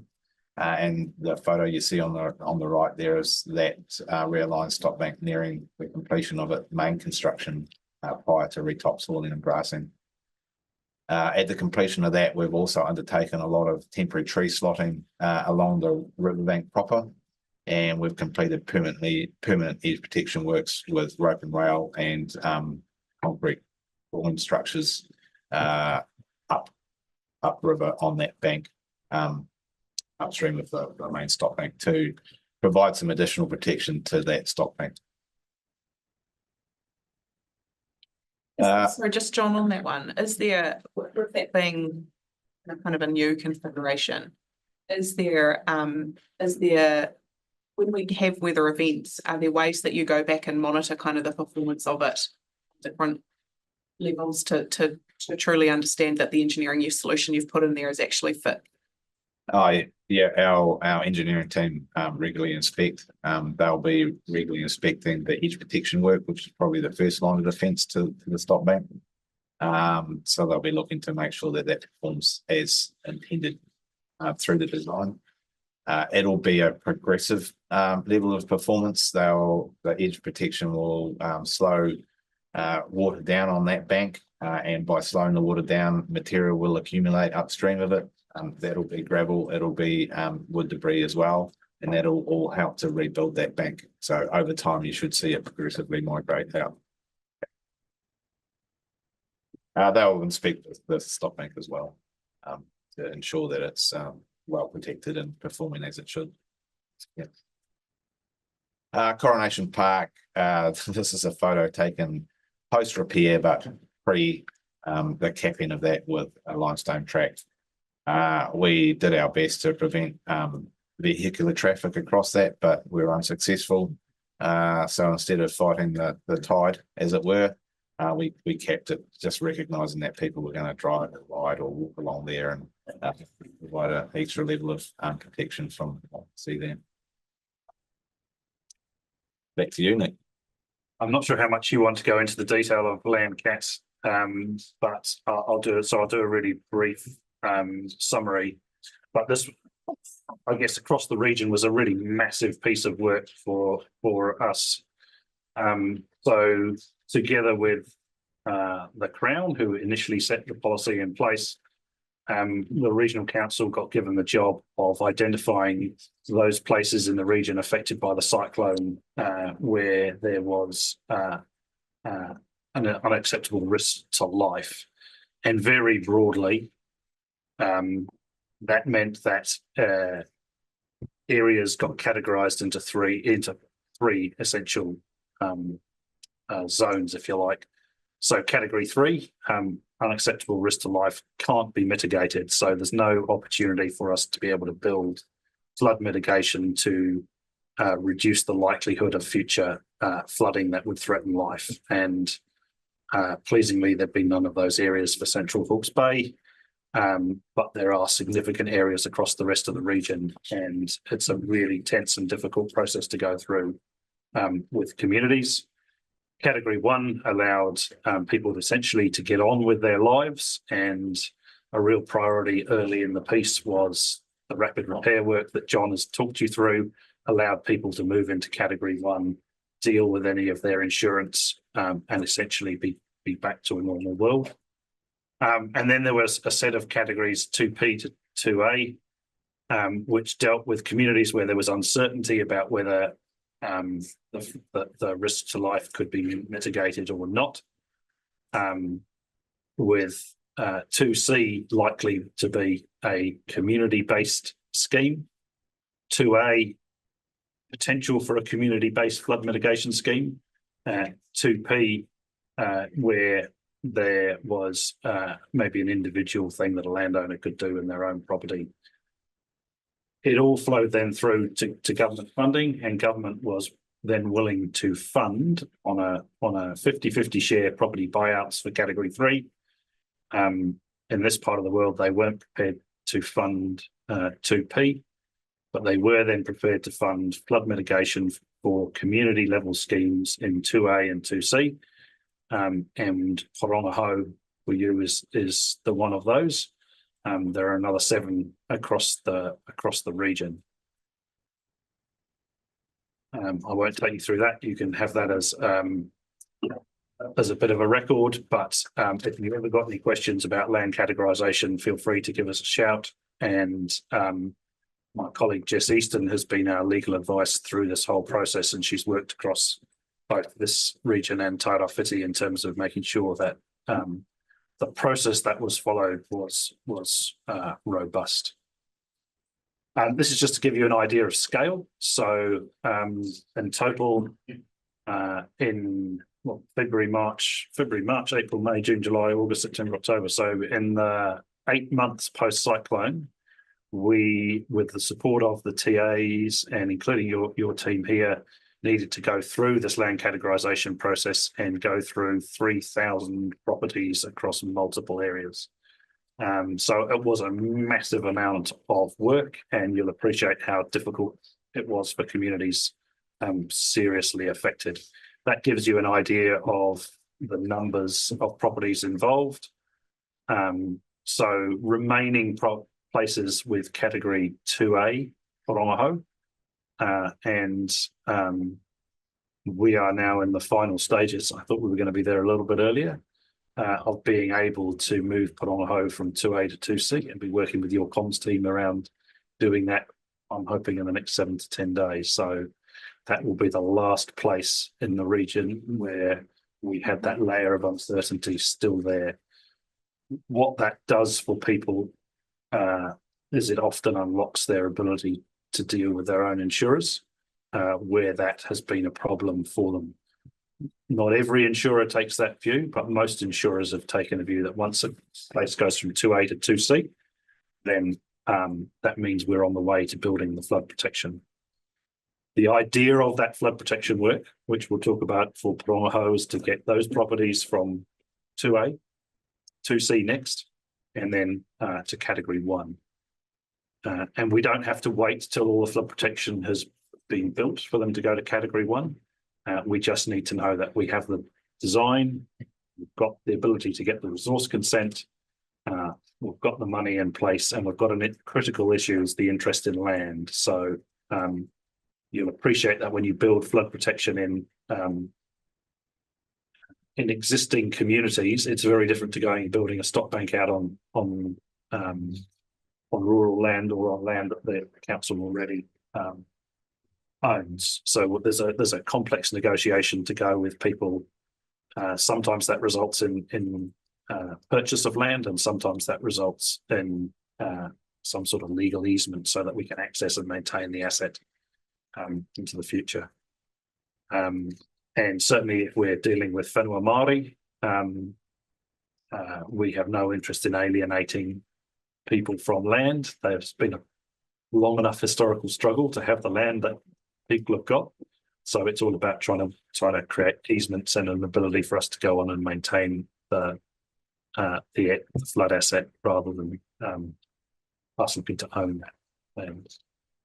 So that gives you a bit of a summary there. So around 3,000 properties, and as I say, we ended up with about 145 of those in category 3, and the majority of those being dealt with by Hastings District Council. I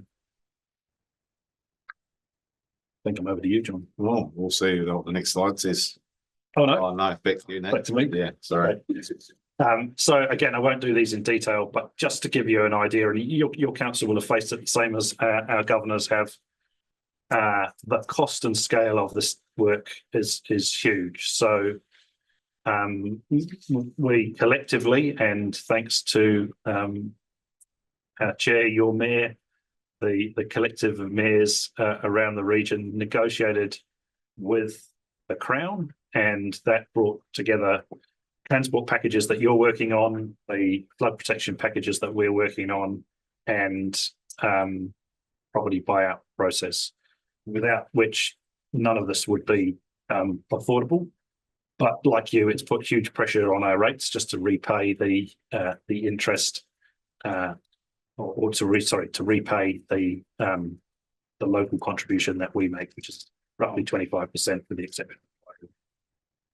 Again, don't worry about the detail of this, it's just there for your records. But essentially there are 12 projects funded to the tune of $250 million. And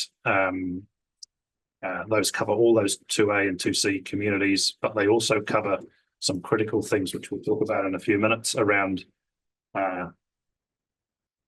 bringing any rapid repairs that were done post-cyclone up to the post-cyclone specs, and Waipawa Stop Bank, key in that piece.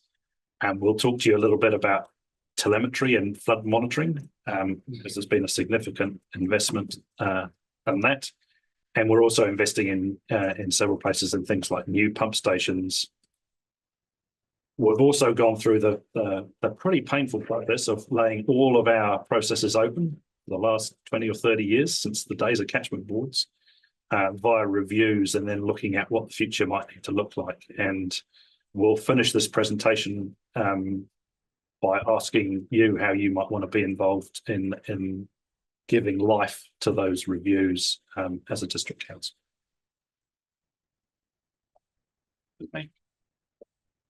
So where are we at now? We've gone through the program of work there. We have a huge program of work ahead of us. And as I mentioned, post-cyclone, we originally had a project team of around 7 or 8 people. And that wasn't going to be good enough to deliver the program of work that we had in front of us. So we've taken independent advice on how to deliver that program. And as a result, we've implemented an infrastructure program management office. So within that, we have dedicated project management resources of around 20 project managers. But we also have comms and engagement people. We have health and safety. We have procurement specialists, finance people, all dedicated to delivery of the program. And we're largely fully formed now, 1 or 2 vacancies still. And accompanying that, we've also developed the framework within which we operate all of our reporting to report to our stakeholders. And that's now reaching a level of maturity that we're happy with. And all of our assurance processes essentially on how we deliver our program consistently across each project. We actually started a lot of that work within a couple of months after the cyclone, thinking there's going to be a lot more work to come and we're going to need some of this process to be able to do this work. And we went live with our main project management lifecycle system on the anniversary of the cyclone. So that's actually a lot of work to do in that space of time when we were busy delivering work, but it was essential to do. Some of the work that we've been buried in as a program more recently is we're developing a panel of preferred suppliers for our stop bank construction work. So that tender process is closed, and we have evaluated all of those tenders, and they should be, all of those tenderers, there were 25 of them, which is the most evaluations I've ever done on a single tender process, should be being informed of how they fared during that process. We actually have 2 lists.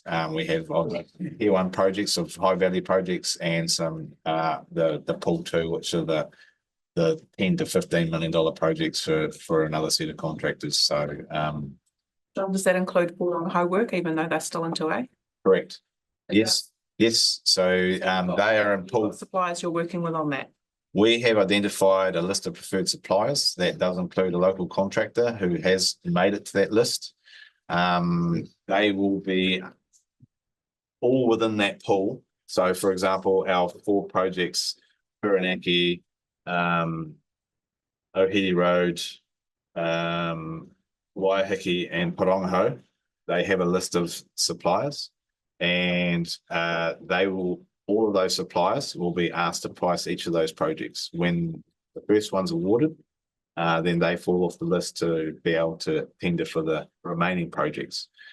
There's enough suppliers to ensure that there's competitive price tension on each of the tenders as they come up. And that is for the main construction work. What we'll be looking to do on all of our projects where possible is separate out enabling works. So you don't have to wait for the main consent and the main contract to come ready.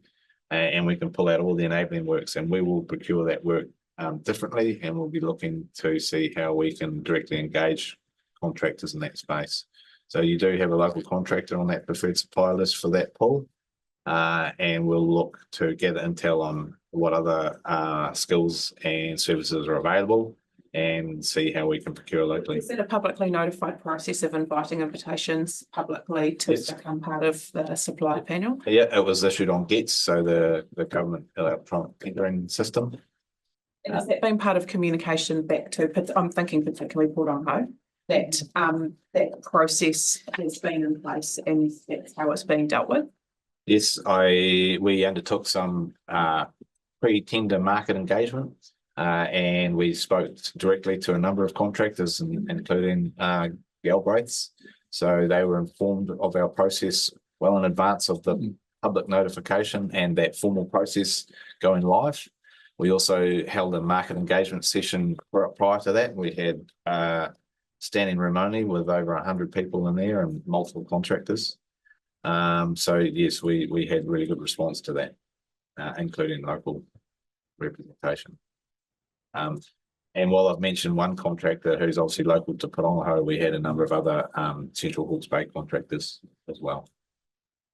You'll appreciate we've been slightly cute with answers given that there's a procurement process to go, but I think we're giving you some good signals. I understand that, but I suppose it's just that I mean, we know how difficult it is for local contractors to engage in those kinds of processes because we try to make sure that we can lower the barrier for our locals to engage in that stuff too. And sometimes even just the way you publicly notify it immediately excludes a whole lot of people from even knowing that it's happening or whether they qualify to be part of it. So it's actually it's a difficult process to get good local outcomes. It might be a good, it might be a nice process to run at a big level. But at a micro local level, it's actually way harder to get good outcomes than you realise. But you've got some locals engaged clearly, which is right.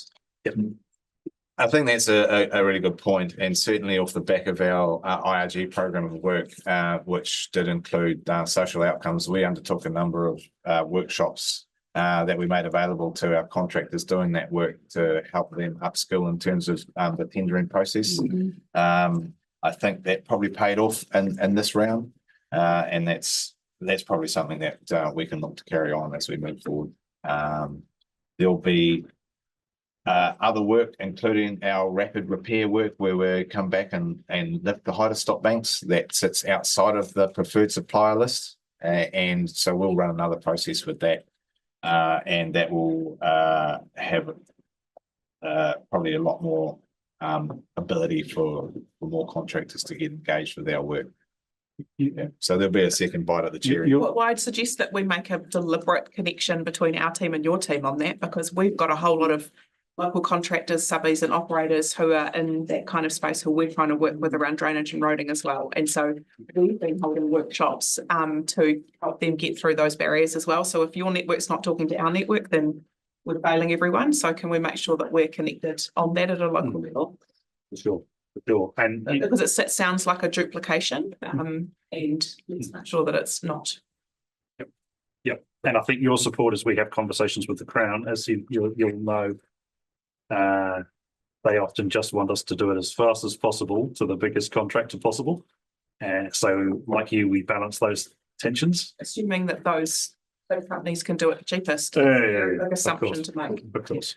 So just on that point, we don't score our evaluations on price alone. So we're not lowest price conforming for our tender process. We have a weighted attributes approach to our evaluations. So we look at relevant track record. Have you done the work before? What are your skill sets in doing this work? What would your methodology be? So certainly in my experience, similar contractors will have entirely different approaches to the same work. So we score on that. We also include a progressive procurement in our evaluation criteria, which involved local presence and engagement or employment for Māori and women within the workspace. So we have included that in our criteria and will continue to do that. Lowest price isn't necessarily the best answer, as we have all experienced, no doubt. Cool. We covered that slide. Back to the IPMO, as part of our framework, we've set up an assurance structure.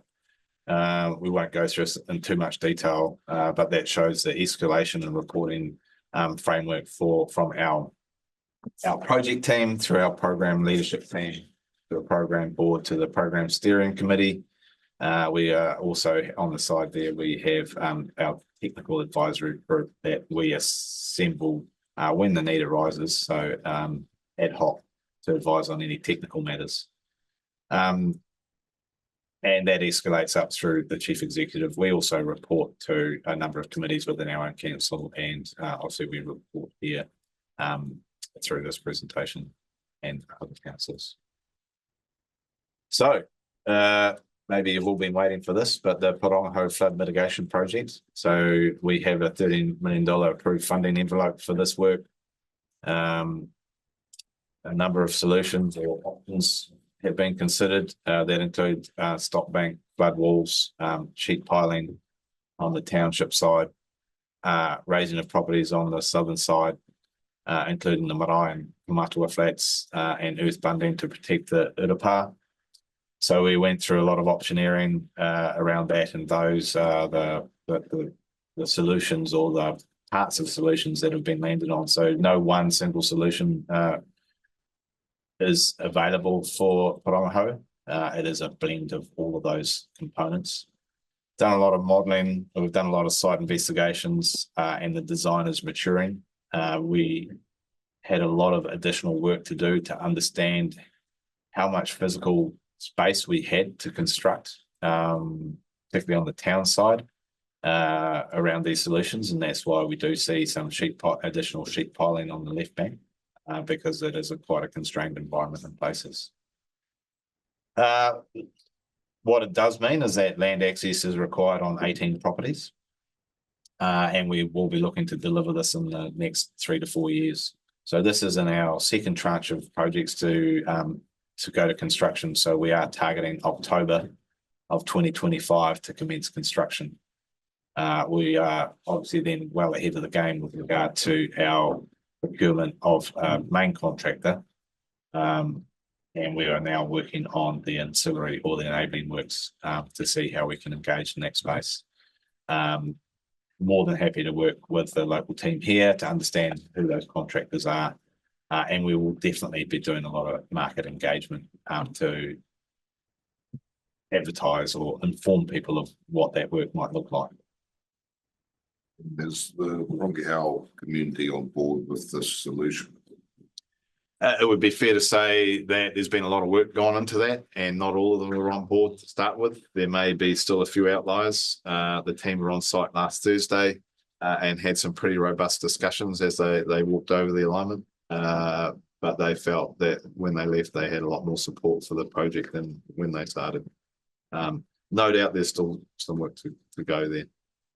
Engagement council is probably the one area that I continue to talk about on a basis. The main messages that we've had have been largely get on with it. But the crunch with all of these comes down to those properties that are directly affected and working with those people before you work more broadly. So there's been quite a lot of one-on-one discussion with those affected people.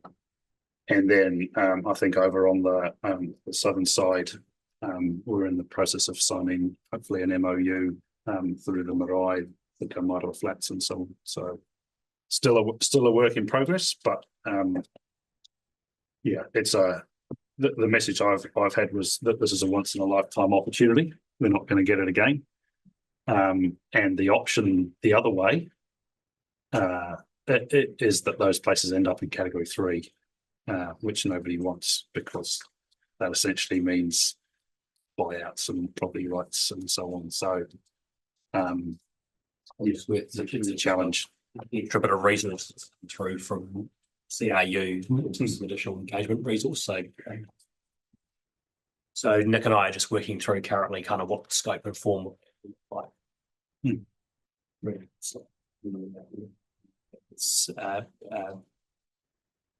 would independent facilitate it between both organisations as well.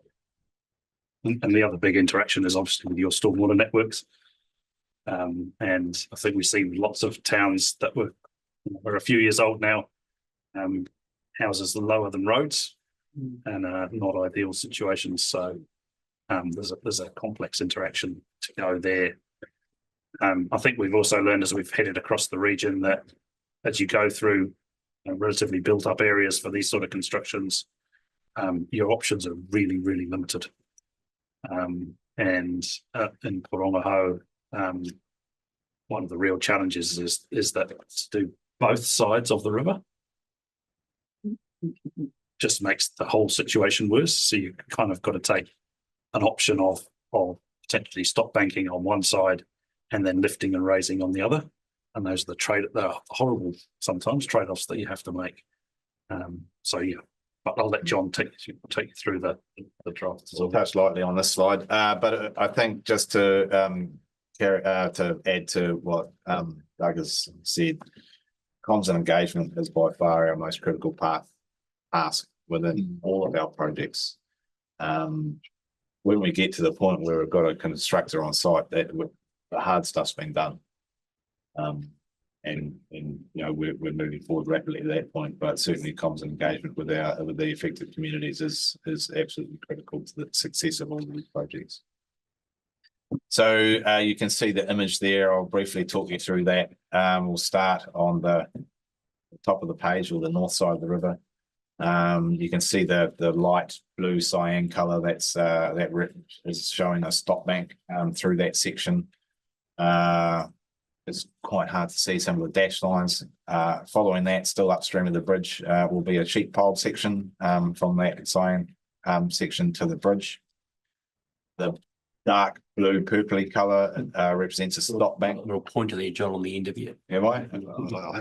You guys, which one should I can do it. I'll get my trusty assistant there.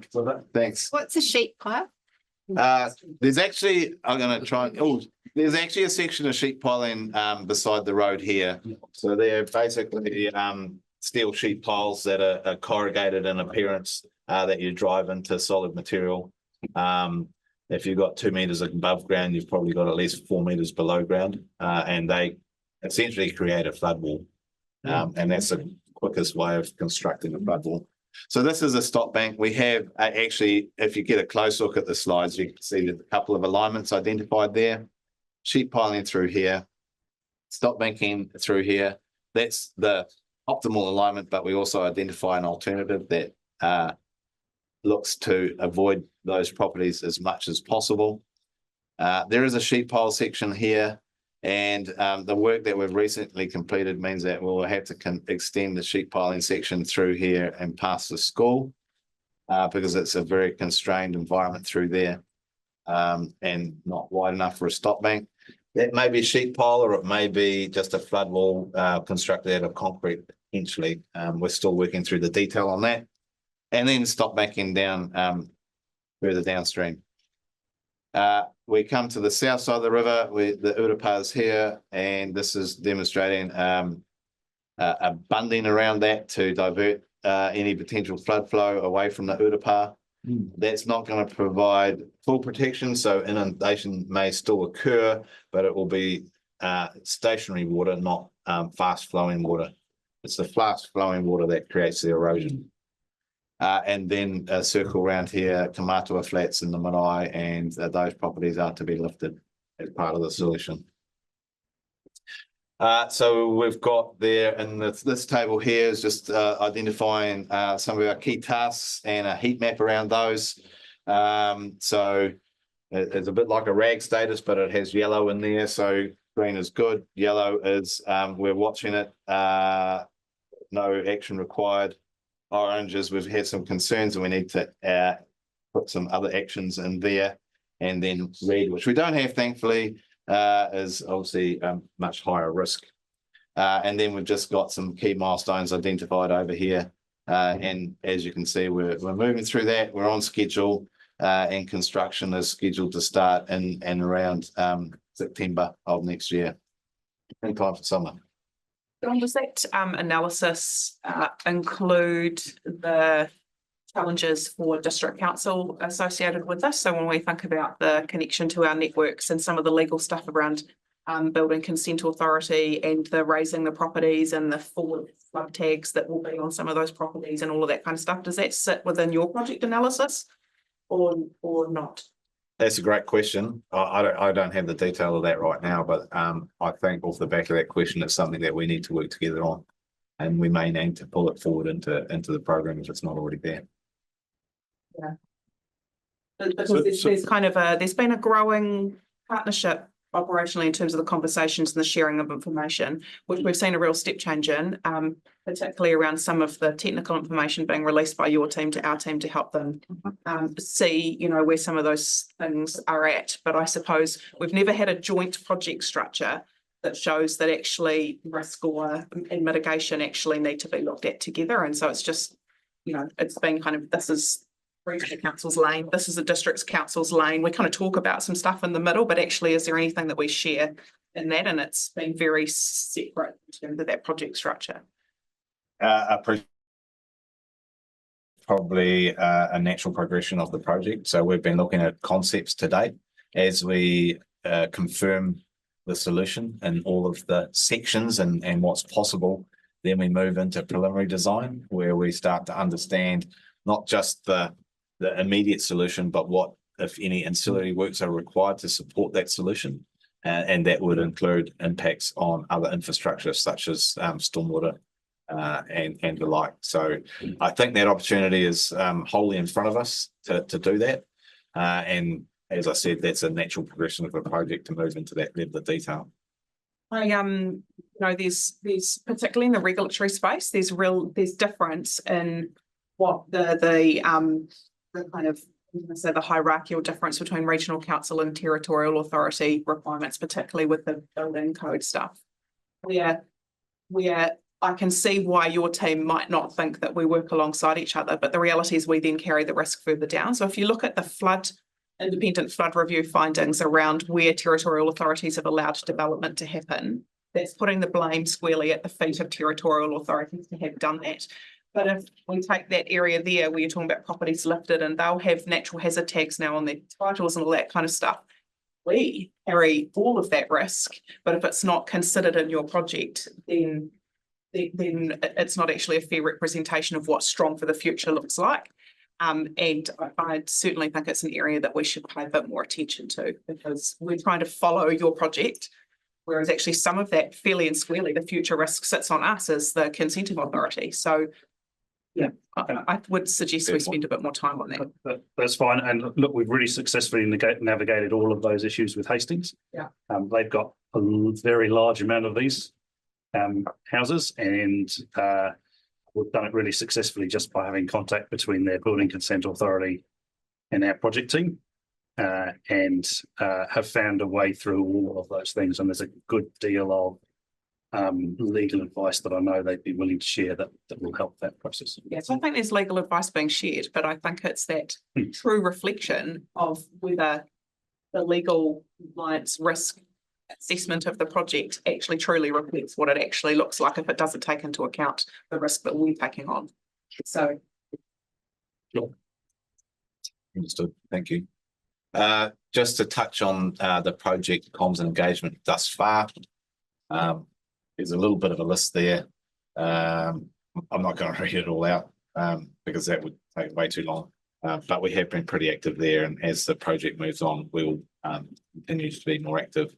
And as Doug has kindly mentioned, we are looking at local comms and engagement resources to assist. Okay, you have a funded engagement person specifically for it? That's the piece of work that we're looking at now. We applied for additional funding to assist with community comms and engagement, specifically for Parongaho. Probably the key piece in things that the team have been doing, but it's now making sure that the structure and the process for that in a way that's right. Sure as they've got a good force in them. Certainly, throughout this journey, we've continued to build capacity in our comms engagement team. We started off pretty lean at the beginning of the year, and we now have a full team. But we're also looking to augment through the additional funding, and if we need more people to do enough of the comms engagement, then we'll look at Certainly that. the kind of the bigger conversation we've been having is recognising that it's kind of the highest level kind of comms and engagement. We can put the newsletter out, but it's actually recognising there's some more detailed things, recognising that front protection, and I was like, I've never experienced front protection before. So, you know, it's actually how do we talk about that? What does it mean? What is the, you know, what can you actually expect the system to provide? So it's almost that. That's certainly the conversations that we've been having with HBRC at an officer level. It's kind of nuanced conversation. Through you, Chair, is that, so you're working in conjunction with District Council for that engagement? So we're a partner, not a stakeholder? You've been at all of the really big community level engagements. Mayor Alex and Chair Henaway, Doug and myself have been there. The more local ones, I know Riley and the team have been part of the walkarounds. But yeah, I think as we get to the point of going to 2C, it then is having somebody on the ground there who can be that representation back to both of us. And that's what we've now got a little bit of additional funding for from the Crown. And we're just working through how do we do that appointment and what does that role look like? And Doug and I have shared a couple of emails in the last 2 days, and I think we've got to a good place on that. So I just part of you know, I think that you're right about the informal walkover that you held last week at fairly short notice, but it was well received, agreed. And people felt able to engage in the conversation in the way that they hadn't really on the ground felt they'd been connected to for quite some time. And pretty much all of that team that came from HBRC had not been on the ground there before. So there was even commentary about one of the design team that's part of building, you know, designing what's on your map there around the stop banks, who'd never actually been on the ground there before. So there was this dialogue between the designer and the team and the locals on the ground, and the designer saying, you know, I've never actually been here on the ground before, and wow, it does look really different compared to what I've been working on the map. So these kinds of interactions are so important for building confidence. And if it's new people coming in all of the time, sometimes, you know, we've got to get some consistency, I suppose, to allow to build that confidence, the cheerleading confidence from community that we're all across it and have inspired by it. Agreed. And look, it is an iterative process. So you don't turn up on day one with a design. The critical first part of the process really is to get something that broadly will work. And we've got confidence enough that broadly it will work in order that we can get people from 2A to 2C. Now we've got that broadly, it's about bringing those designers in to do the real detailed stuff on the ground with the community. I know it's frustrating, but you almost have to step through that process. And the final detail of that design, as those people that are on the ground and talking with the locals in Porongaho, you know, will be a variant of that thing you've seen, but it won't look exactly like that. That is getting us to the step of can we provide any protection or not? Because if the answer to that step had been no, no point going any further. Yeah, it's a matter of not over-investing effort before you are certain that that solution can be implemented, particularly with regard to the physical environment. So yeah, that what you see there in terms of a concept is lines on a map and an idea of how high and how wide it might be to create that footprint. So we are about to enter into the main design phase now that we've confirmed that that will work. And that's when you'll see a lot more action and people on site more regularly and to get a better feel for the actual environment. But I don't have any issues with them having not been on site today because it's a matter of doing enough work to confirm before we really launch into them. But, yeah, it's been challenging working through main categorization first, and then to come up with concepts that may work like to the community. And I think it's probably good to highlight how we interact with the government on these projects, because it's not, you know, there's a misconception that also regional council, our district councils have provided this NIWI funding, you know, all up and it sits in a bank somewhere, and why aren't we getting on with the work? And it's actually more progressive than that with these monthly meetings with the Crown agencies, ensure that we're stepping through project management until we unlock the next phase of funding to do the next part of the project. So I guess my plea is that patiently we need to work through these steps together, and sometimes it's not 100% up to us how fast we get through those gates, and often we have to talk to Crown about how important it is to work with our communities to not rush them, not rush the process to the point where they feel like they're not included. So that's just the dynamic and the environment that we're working in with these projects. And I can appreciate with your roading network and your bridges that you have to do exactly the same thing with the Crown funding. Great point. Certainly going forward, the design will be an iterative process as well. At some point, we may have to go back to go further forward. And that's pretty standard in my experience. Right, we'll carry on. Oh, we are on the next slide. Oh, so I think rather than doing this one in general, I think the critical issues for us in Whangaho, and Anthony can probably speak to this much more eloquently than me, but it's about that relationship with Ngāti Kere, with the Marae Committee, and with the trust that looks after the Kaumātua flats. And so my understanding is that those parties are come together, and we're in the process of putting together an MOU. Have I got that right, Anthony? Yeah. Do you want to say anything? Just really short. So, but most of you know David Tibanilic. So he's representing the Ngāti Kere Authority and the Māori Committee, which is the flats. So we've got Kyle Maramakani in that area. And unfortunately, I'm still the chair of Marae, so I'm representing those groups. So we kind of banded together to add it for that southern end. And the other big issue is it's all Māori land. And so you're in an opportunity to be a bit more bicultural, that whole framework that we're working around. So exciting time for Pōtanga. Okay. And I think, you know, whilst there's a really genuine conversation there that's really critical, we should think as we get into the really detailed design, some of the structures that get built, like you can have a blank concrete wall, or you can have a piece of concrete that represents the whenua on which it's being built. And some of those issues I think are really critical to what this looks and feels like for Whangaho at the end of a process. You know, in a previous life, spent time with an organisation building stock banks, and it's a hell of a difference when you build a stock bank. There's a straight piece of concrete and a piece of stock bank, in this case, that was based on tuna, and that because in that particular place tuna were key to that hapu. So I think there's some real opportunities to think about how we do it and how it finally looks.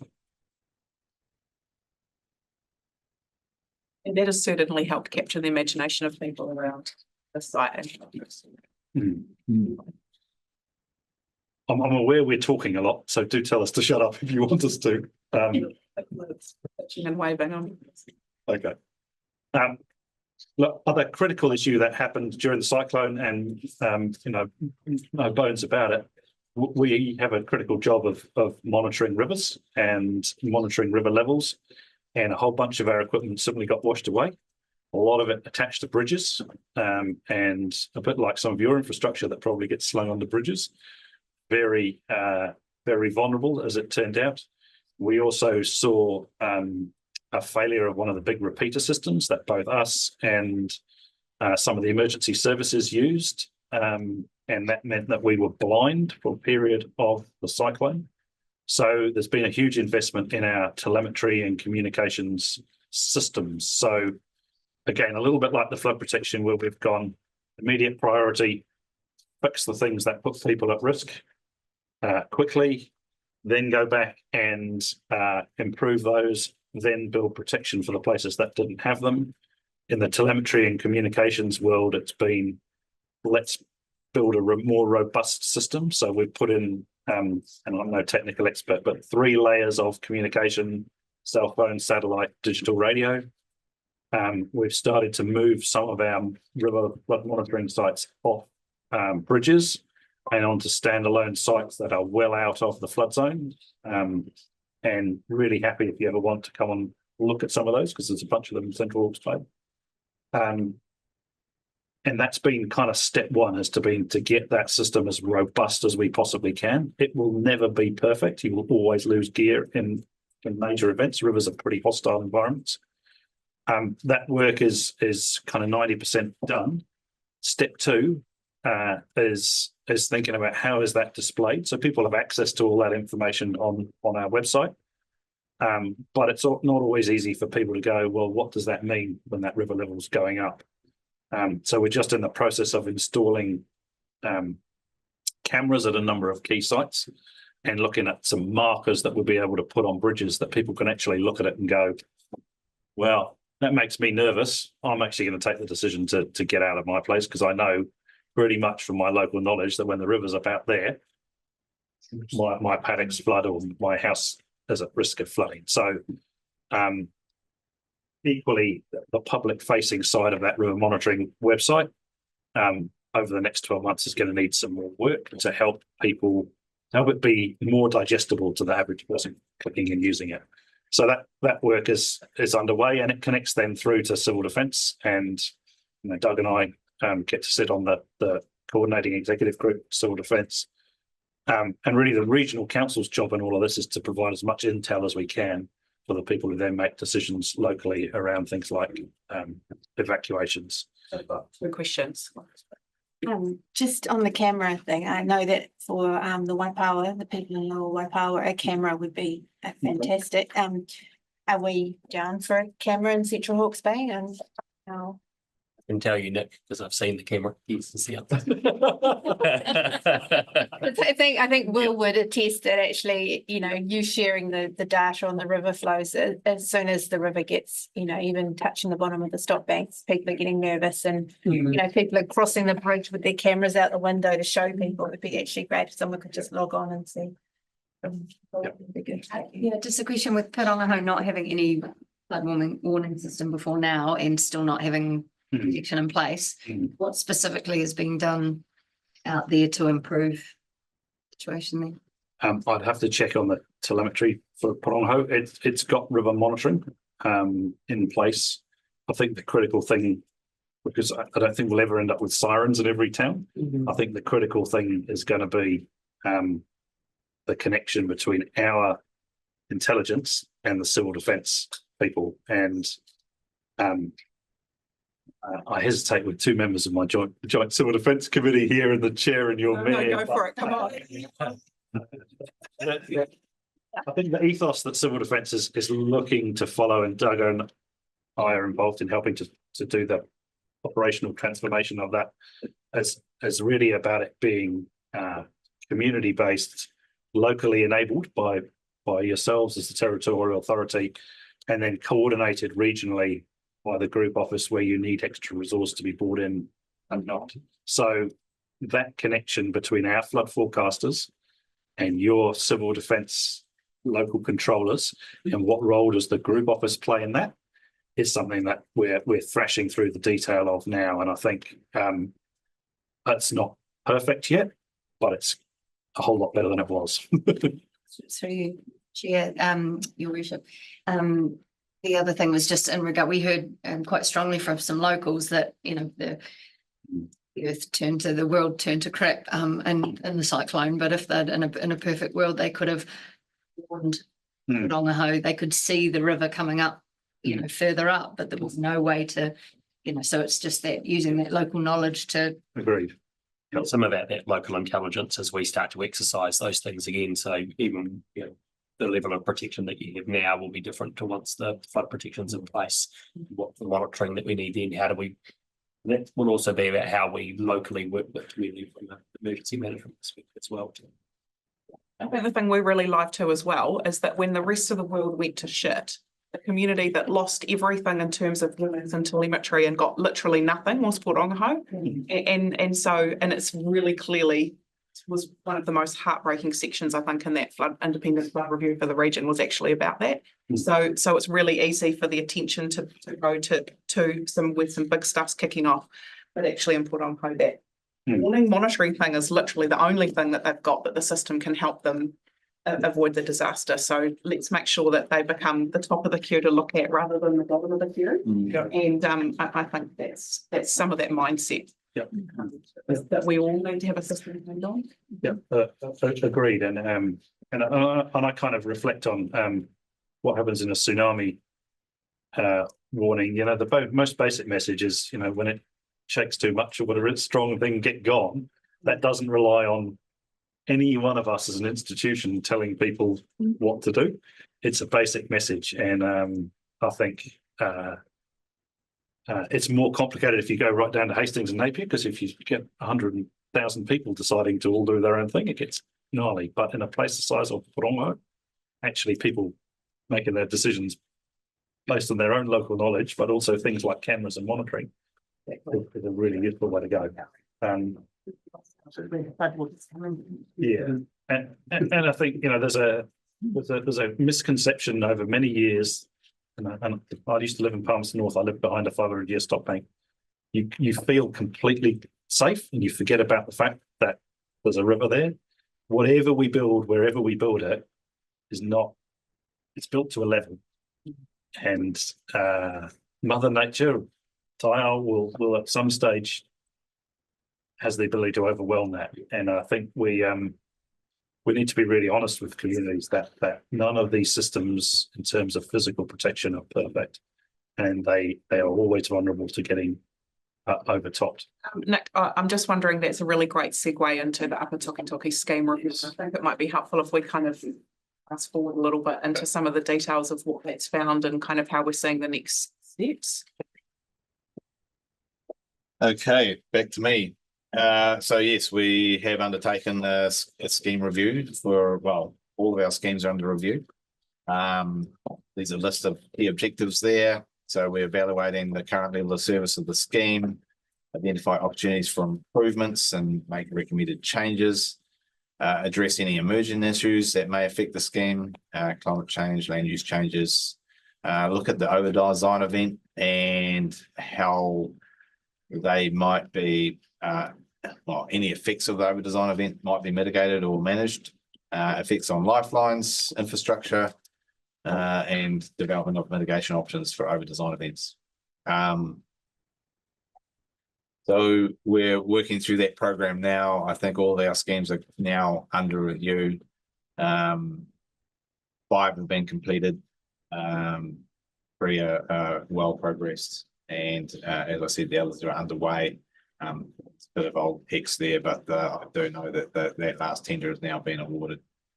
But when we say underway, as we'll come to in a minute, it's the technical pieces underway, not the bigger, wider engagement on what the hell do we do about it. And that's a good point. They're going to look at all of this from a technical perspective, and they're going to identify options. But as we know, that there's a long way between identifying an option or two and those becoming a reality. So with regard to Central Hawke's Bay, we've got 2 flood protection scheme reviews, being the Upper Toki and the Makara, river and stream reviews, Porongaho and Central and Southern, and the other scheme reviews for Karakia. So they're all underway. There's a bit more detail there on the schedule that you can peruse in your leisure. So Tonkin and Taylor have undertaken a review, and their initial comments and recommendations are as follows. Generally, the Upper Toki flood control scheme performed well during Cyclone Gabrielle in terms of the level of service that and freeboard that it provided. And that is the pre-cyclone 1 AEP level of service. It does obviously point out that Cyclone Gabrielle was an over-design event, and that there remain capacity within the scheme in places, but targeted upgrades can improve performance. So there's obviously exceptions to where the capacity remains. Waipawa Township stop banks were overtopped due to the over-design flows. Walker Road stop bank was breached by structural failure. Small scale outflanking or overtopping of the Tukituki River stop banks. Over design flows again. Waipawa River movement upstream of State Highway 50. And the stop banks outflanked and overtop near Manganuku Stream. So improvement opportunities focus on over design events and the level of service related to those. And given the capacity for a revised level of service to the post-cyclone 1% AEP. So they'll identify a number of places, potentially a number of places. We know that Waipawa Township still provides a 1% AEP level of protection, but due to the changes in flow pre and post-cyclone at that 1% AEP, additional freeboard is required through that stop bank. That's what we got. Is that so? Just on the Waipawa bit that you mentioned that you've got there in terms of the overtopping, does that mean that up here at Coronation Park, where that was the first bit that pretty much sent the river through the town, that bit was an overtop, not a structural failure? Is that what you're saying? Yeah, overtop due to the design for or the actual river flows being over the 1% AEP design flow. Yeah, So over design. Too much water. Design for. Yep. Okay. And that's the real crux of the challenge ahead of all of us, and including, communities here, is when we get an event that is over designed, so bigger than the stop banks can cope with, where do we try and send the water, and then what? And I think that's something that the whole country is wrestling with. Then what?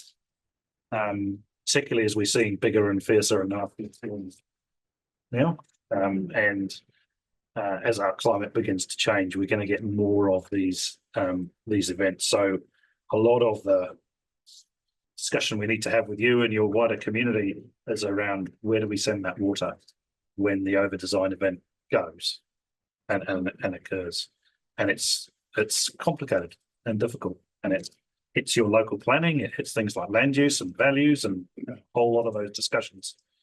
And some of those historic discussions where they have occurred have founded on those very issues. So in my humble opinion, there's, with the memory of the cyclone fresh in our minds, there's no better time to try and have the conversation, because communities forget and we all forget. And how's the interplay of the gravel in the river channel compared to that analysis of overtop versus structural fail? Yep, that's a great question. So we've identified areas where the one area that I'm aware of is the Waipawa Township stop bank will need lifting to reinstate the freeboard that we would like to see there.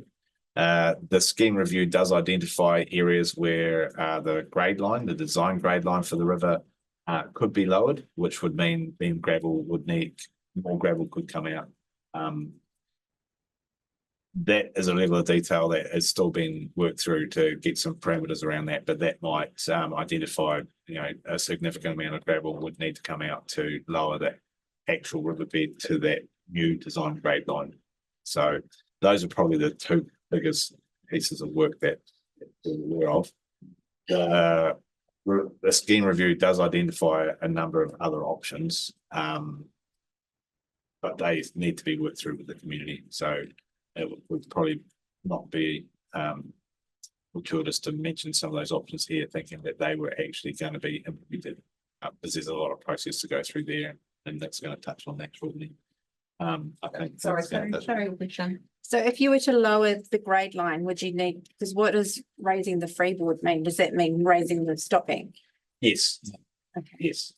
So there's two main ways to create additional capacity in a flood. One is to raise the stop banks, and the other is to remove gravel or lower the bed level. I think everyone's pretty familiar with that. So those are our two main mechanisms. I think it's probably depending on access, raising stock banks can be a lot more time consuming and labour intensive than removing gravel, depending on access to those reaches and how much gravel is required there. But I think there's a double benefit if we are at the point of lowering the grade line and removing gravel. The industry is going to need plenty of gravel. And then it comes down to what is the cost of that and how do we facilitate that if we have to pay people to remove it. So that's part of the conversation that still needs to be had. Because there is consent now, isn't there, to take gravel from around the township, around the bridge area. But is it a demand that it hasn't been removed yet, or is it just that what way isn't it? Because I think there was a notice that came out to say that we'd see some action around the Waipawa township, and it hasn't. Gravel extraction has occurred downstream of the bridge. Downstream and upstream, but So the upstream section hasn't been undertaken yet due to the timeframes and getting the contract in place for that contractor, and then the rivers came up. So we're just waiting for those rivers to come back down again. I don't know where they're at now. This might be, until that's a week or two old. But last time I checked, the rivers are still high. So that will occur, and there's gravel extraction to come out of the Makarete. So that work has been undertaken as part of our IRG program of work. So that's under formal contract where we're contracting, we've tendered and we're contracting gravel extraction contractors to do that work. That's mostly funded by Kanoa or the government with scheme funding through HBRC rates as well. The real challenge in this part of the world, when I meet with the industry leaders, is it's cost effective for them to remove gravel lower in the system down in the plains, and they're close to their processing plants. They find it's not cost effective in terms of transport costs up here, which is why we've had to go looking for actually paying for the gravel to be removed. The Crown helping with that has alleviated some of the burden on local ratepayers. But that's the challenge in this part of the world, that the industry demand isn't the same because of the transport costs. Yeah. Prior to our IRG program of work to extract gravel, industry was still extracting gravel, but they would take it from the areas that were easiest to reach, so therefore lower costs. And that generally means that in those harder to reach areas, either because there's large swathes of private farmland to cross to get to the river, or the access just simply isn't available, gravel can accumulate in those places. It's not as simple as that, because gravel will migrate downstream in fresh events, but there's got to be space for it to migrate to. And certainly as a result of the past CNG restrictions, it was more difficult to take gravel out from the confluence of the Manganuk down to past Walker Road. so you can't, as a regional council, influence, like say, okay, now I want you to come up and take it from Patukito. Only by paying, and that's got to be funded. But if you closed, yeah, okay. Yeah. So all gravel extraction does require an allocation from HBRC. We hold the global consent to extract gravel from the upper Tukituki rivers, and then we allocate gravel under an authorization that transfers those consent conditions onto the contractor to meet to extract that gravel. So there is a bit of a process there, and we do survey the rivers to determine where the gravel is available in relation to the design grade line. A lot of technical stuff there, sorry about that. No. We're So John, just further to that, at present, and just further to what Councillor Aiken said, gravel extraction at the moment has stalled. And in talking to contractors, because I know some of them, it's not economic for them to take the metal out. So what our communities wanted to know is what is the ongoing plan for extraction, continued extraction, because that was one of the biggest problems with the flooding. It's not putting up, if you're going to put up the flood bank, you're actually still holding in the gravel. So as I mentioned earlier, we have remaining funding in our IRG program to continue to extract gravel beyond our target levels. So we're halfway through tranche 4 now. This is the council driven program. We have tranche 5 that we're planning now, so that will see some more gravel extracted before our funding is fully utilised. And beyond that, the scheme review will inform what else might need to happen, but there's private extractors can apply for allocations from HBRC to continue to extract gravel, as they have done in parallel to our IRG program. And as I imagine they will continue to do, because there's still a demand for that gravel, so they are still able to take that gravel out. Mountains of metal as we speak on our property, on plenty of properties, and they say they haven't got a market for it. So that going forward, to me, spells alarm bells for what extraction looks like in the future. So where it's not driven by the market, essentially the only option is that it's paid for by ratepayers to remove it, or paid for by taxpayers. At the moment, we've got funding for the taxpayer to contribute the majority. But if it continues, the level to which it continues in the future, it becomes a cost to ratepayers to do it, unless that market exists, essentially. Okay, so we've got a couple more questions on this one, but then I think we probably need to think about what do we do with that information and those kinds of questions, Jerry, because that's kind of what the scheme review process is going to have to try and solve. Yeah. So Kate and then Kelly. Yeah, I had two. One relating to this as a result of Councillor Byrne's question was in the follow on that if the demand is there lower down, can you not close lower down and make them come here? If the demand is there for the product, stop the easy product and make them come here. Is that not an option? No, it's driven. That's driven by that stuff is driven by the market. They need to decide whether they're going to put their processing plants. I'm not going to talk about the company involved, but we've been talking to a company recently where their decision is not whether they come up here. Their decision is whether they stay in Hawke's Bay or not, because there isn't that much gravel available down. So they are making commercial decisions. We're not going to be able to drive that market. And force them to come up here and then transport metal kilometres and kilometres to where it's needed. So those dynamics, need to play out as they need to play out. We are very clear with all of the big metal extractors or metal users that there is supply up here. But they need to choose whether to use that or not. Otherwise, we're coming back to the council having to pay. And what we've done proactively is we're essentially paying for it to be extracted in this part of the world because the commercial demand is there. It's something that's kind of been grappled with here for ever since they put the scheme in. It's been something that's been grappled with. Nobody's come up with a solution yet. So, Kelly. Yeah, hi. I was just wondering around, you said that for gravel extraction to happen without the market driving it, it would need to be rates funded. I get that, but our rates for lower power and for our place in Waipokoro have tripled for regional council, based on a year's worth of conversations with our community and consultation, not only a Cyclone around that stuff and solutions that was said by our community. Gravel's the problem, gravel is a problem, gravel is a problem, it's a priority for us, it's a priority, it's gravel is a problem. They were often told that it wasn't, that the data doesn't prove this. We now have a report that says that actually it is an issue.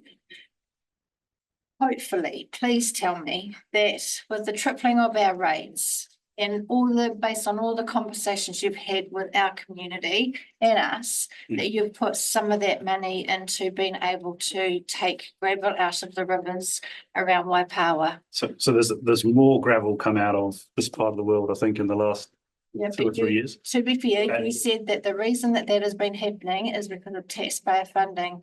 What I'm looking for is where the tripling of the rates for our people they have specifically asked that they wanted it to go into removing of gravel or part of it. Has that not been allocated? Is that not where that's going? So the total, Yeah. the total allocation of funding for the Upper Tuki scheme, we've adjusted the boundaries of who pays what, not the size of that pie. At the moment, that gravel extraction is being paid for by the Crown with a local contribution from the regional council. When that process comes to an end, we've got to look at that again, and that's part of the scheme reviews that we're about to go through. The real challenge, if I'm really honest, the real challenge for a scheme like Upper Tuki is that the cost and size of that scheme relative to the number of people who contribute to it is a challenge. And that is going to remain an issue that, you know, my governors are going to need to grapple with, because the cost of work now and the requirement for level of service is way different to it was when the scheme was set up. So that's a challenge ahead of all of us. And there are no easy solutions to that. One of the things that, you know, your council might want to have a conversation with their mine councillors about at some point is the degree to which costs are socialised more widely than the Upper Tuki, because big expensive schemes with small numbers of ratepayers cost a lot of money. Just can't reconcile that in my head though. I could understand that if it was across the board, everybody got that percentage rate rise. But our hardest hit communities that had been flooded were the ones that actually got that tripled increase. So that doesn't tell me that we're just paying more to receive less, because that's what we told our community is what we can. But we did that across the board. Whereas this doesn't sound equitable. It, you know, where that looks is that those people that need the protection the most have been hit the hardest and now paying for it, but they're not actually guaranteed that that money will actually go into protecting their home. And that's where I just can't. That money goes directly into the scheme, so it's going both into our share of the gravel protection. It's going to go into our share of raising stop banks. So all of that money is spent in the scheme. It's a targeted rate to the scheme. I think the challenge for the future is going to be how sustainable the sustainability of costs for schemes of this size and complexity with this number of ratepayers, and that's common across river schemes right across the country at the moment. It's not targeted, because what PIP is paying in Waipawa is not what people are paying down in Lower Waipawa. So it's not a targeted rate. It is based on so that's where I think we're struggling with it, because it's varied. But understand if it was a targeted rate, everybody needed to contribute to be able to do this stuff. I get it, but it isn't. And so that's one thing I think in the lead up to your annual plan next year, I really ask you to look at that, because it doesn't seem right. We'll have another look at the banding for that. It is a targeted rate, but it sits in different bands, but maybe we can follow up after the meeting. Do you want me just to finish off with the reviews? I think you should, yeah. So we talked about some of those. Yeah, so these are some of the options that will have been worked through when it comes to the potential for reimagining the Upper Tuki flood control scheme. So offline storage, detention, room for the river. Obviously, infrastructure constraints need to be taken into account when working through these options. The most obvious example of that is bridge abutments. Potential for variable levels of service. And then there'll be an opportunity for further presentation on this detail as we progress, and that's part of a program of engagement going forward that'll connect to. So yeah, that little bundle is essentially saying what potentially do you do with water when it overtops your stop banks? Where could you send it? How might you manage it? Do you create weaknesses in a system where you know you can direct that water? and those are long, difficult conversations, and they will intersect with your district plans, and intersect with how land is used and things like the value of land. So just giving you a bit of a non-decided thing yet, but a straw person for consideration here. We're going to need to go through, having taken these technical scheme reviews. Okay, well, what does that mean for communities? And some of the questions that you've just raised, Deputy Mayor, are part of that discussion. And so I've just literally written to your CE, and he might not have got it yet, because I think it came out yesterday, saying does the Central Hawke's Bay District Council want to be involved in the design of how we're going to do that community engagement work? Because the technical stuff is all very fine, but there are some challenging decisions for communities to take on the future of these schemes. Very broadly, the invitation really is one around kind of co-designing that process for the Upper Tukituki, and then working out over the period between now and our next LTP, when essentially those funding decisions get made. What are we going to do and how are we going to do it? So we didn't want to come to you with, here are all the answers and the solutions, because you'd probably say, well, don't just tell us that from Napier. So rather than that, we've done some basic technical work, and now it's an invitation to say, how do we do this together and figure out the future of those schemes? And that might be a useful place for me to maybe hand over to, in a way, or Will to finish this off. Yes, it'd be quite good just to talk about what this means in terms of what you see, because there's something clearly here about what you see a role for us is, but we'd like to understand. Yeah, we've gone to each of our district and city councils, and particularly off the back of the independent flood review, to say, look, we're going to have over design events. What is the plan B around flood resilience for our communities? And so we've recognised, especially with the Upper Tukituki scheme review, that it's going to be different within each district, how we engage and how we reimagine together what does flood resilience look like for the longer term for the option Bs, as well as addressing some of the short-term flood resilience works that we want to do together. So it is an open invitation to say, what does good engagement look like for Tamatea Central Hawke's Bay in this reimagining flood resilience? And so we don't have an answer to that, but we invite the conversation, how we do this together.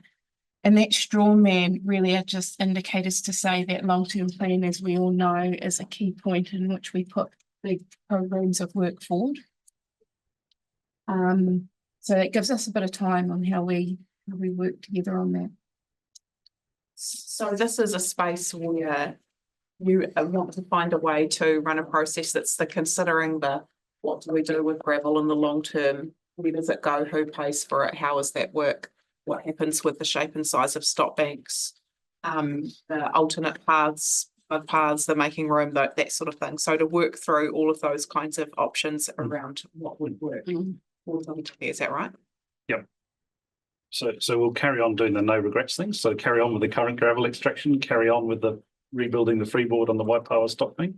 But this is about the future and how do we manage floods that are going to come to us with potentially increasing either severity or frequency. Would that include the outer scheme, the Upper Tukituki, the outer scheme area, like further upstream where we've got major problems with vegetation growing in the middle of the rivers? You got 30-foot trees in the middle of the rivers that are helping take out our infrastructure, but also farmland. So where are we heading with that? Because farmers are too scared to go and do anything because they get fined. So where are we heading with that? Because it's so maintenance really. Yep. So at the moment we fund work in rivers where it's funded via a scheme. And we're certainly working through with those farmers their ability to get a consent to do that work. They have to have a consent, not just go do it. Council here needs a consent to go and do it too, to protect the bridges. Yep, and that's just a regulatory reality. But yeah, what the size and scale of the scheme looks like, we haven't kind of put parameters around that. So that's the importance of having the conversation up here, really. Because it was 1980, those boundaries on the rivers were decided on the scheme. Yep. Is that to be relooked at? Oh, look, it's potential. In some parts of the country, they've moved to kind of region or district-wide schemes. Everything comes with a level of service and a cost. So I don't see any reason why that wouldn't be part of the conversation up here.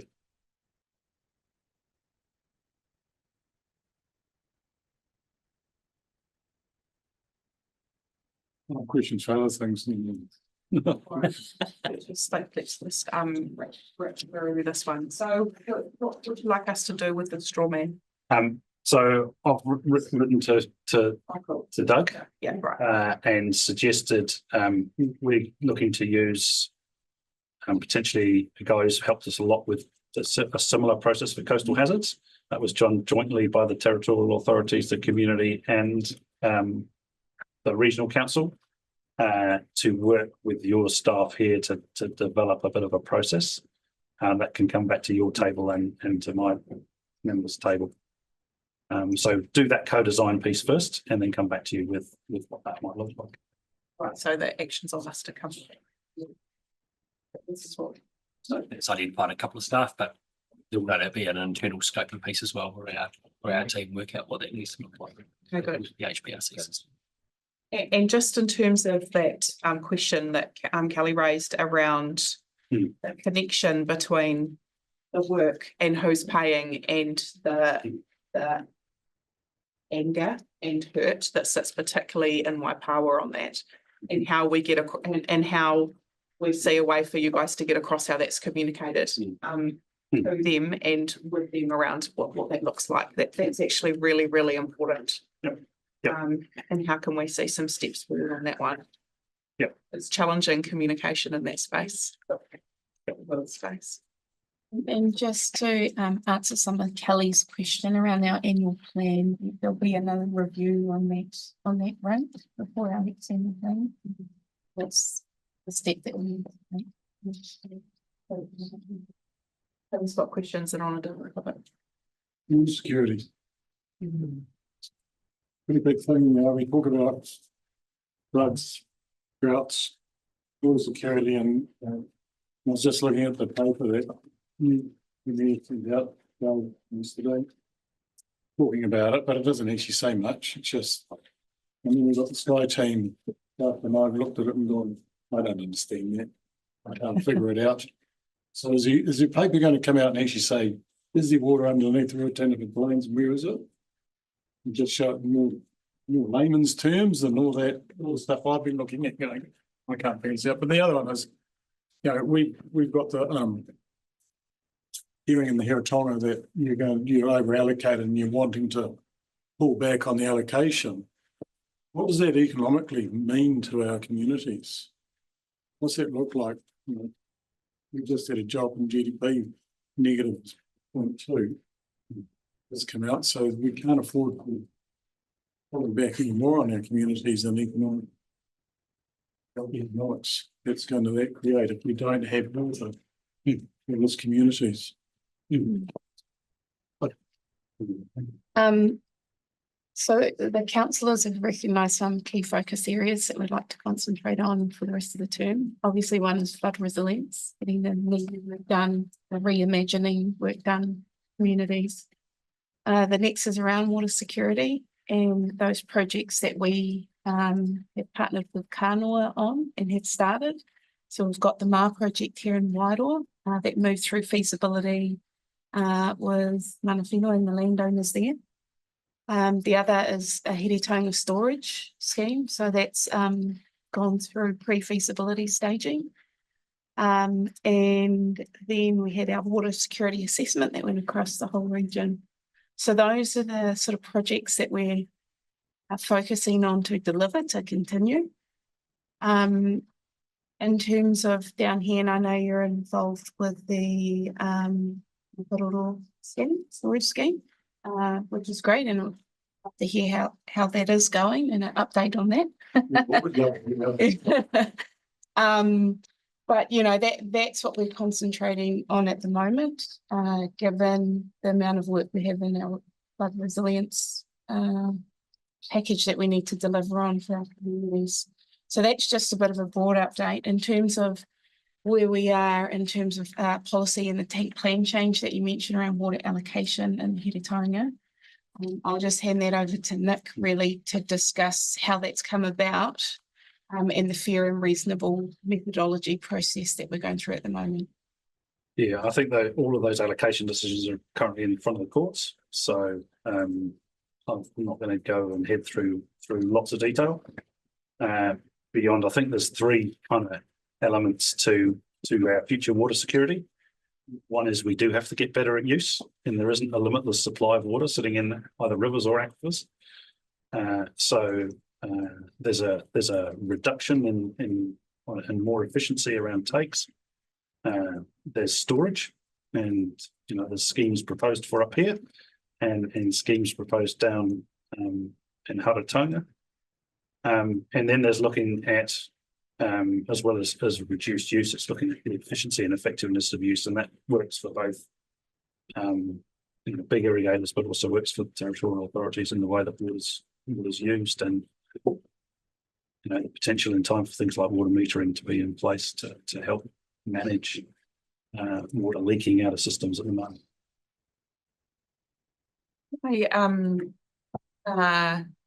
The interesting thing on the water security bit is that the imperative for the whole region is really strong because of that regional water assessment work that was done, that the regional council coordinated for the region, and the how do we take actions and next steps. But the imperative for it, both environmentally and economically, is really, really clearly made. And that's really important for us all to be able to move forward with.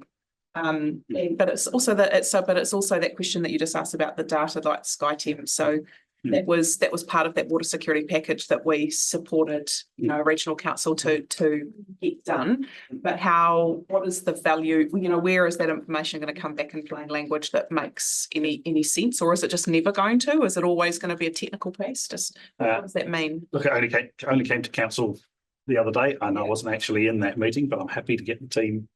I think it's literally a week old, so yeah, happy to get the team to come back and maybe talk to you about what we know about aquifers, because I'm not the person to do that for.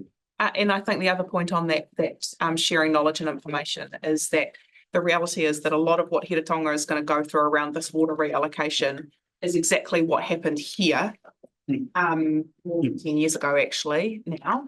And you know we've got the real life examples of when you do that, people pull out apple trees and they walk away from industry, and we've had industry try to come here that have had to walk away because of the run down on the access of water. So in the region there's real life example of what this work you're doing with Heretaunga means, and we've been through that pain and have learned a lot of things, and I think we need to make sure that what we've learned from that pain here in Toki is used by the rest of the region as well, so then we can all move forward. And we're not forgotten. And it's yeah. We still feel like we're the poor cousins sitting down the back here. Make sure that we're contributing into that picture. So any other questions for the regional council team? We're with time, so we've due to finish. Is there anything else burning that you guys wanted to make sure that you'd covered off, or is this? I don't think so. Yeah, I mean, this was really a bit more detail. There's some things that we'll need to discuss into the future about things like land use planning. So I think maybe just worth mentioning. We're looking to go through a process to upgrade our regional policy statement, which is now 20 years old. One of the things coming out of the flood review was that our regional policy statement should be much more directive than it currently is about land use controls. So that'll be a conversation over the next 18 months with your council around those processes. They often end up in long drawn out court challenges. I would prefer that we have those conversations up front about the implications of a revised regional policy statement for your district plan.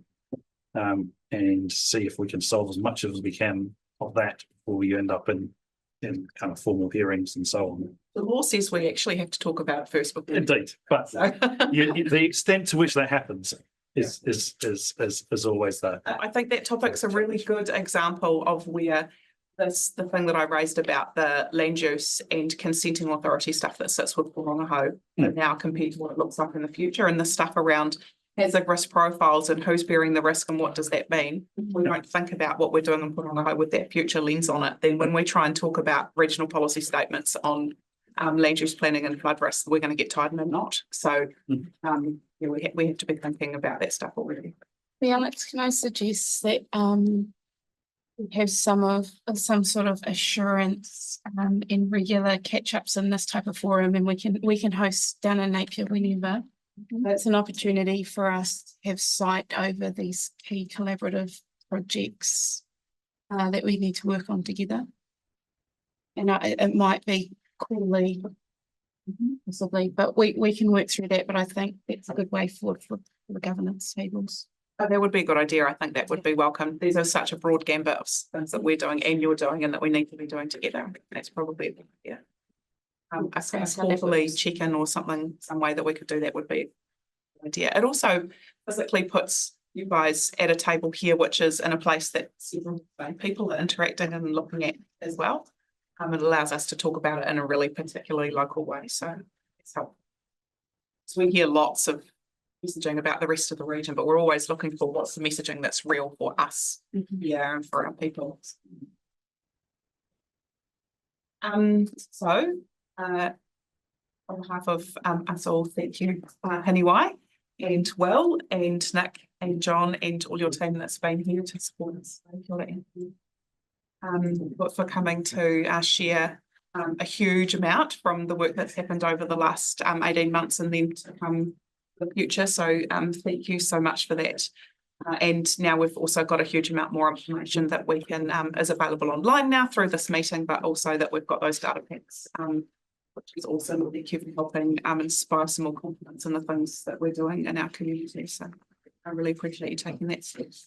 Thank you. Thank you. And we will suspend the meeting now for half an hour. When we will come back to do a Transport committee comes in. One item.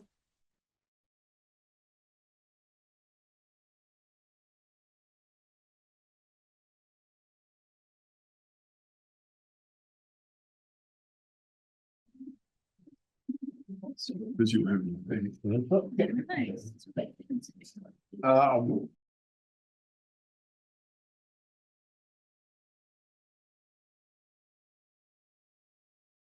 welcome everyone. I'll open the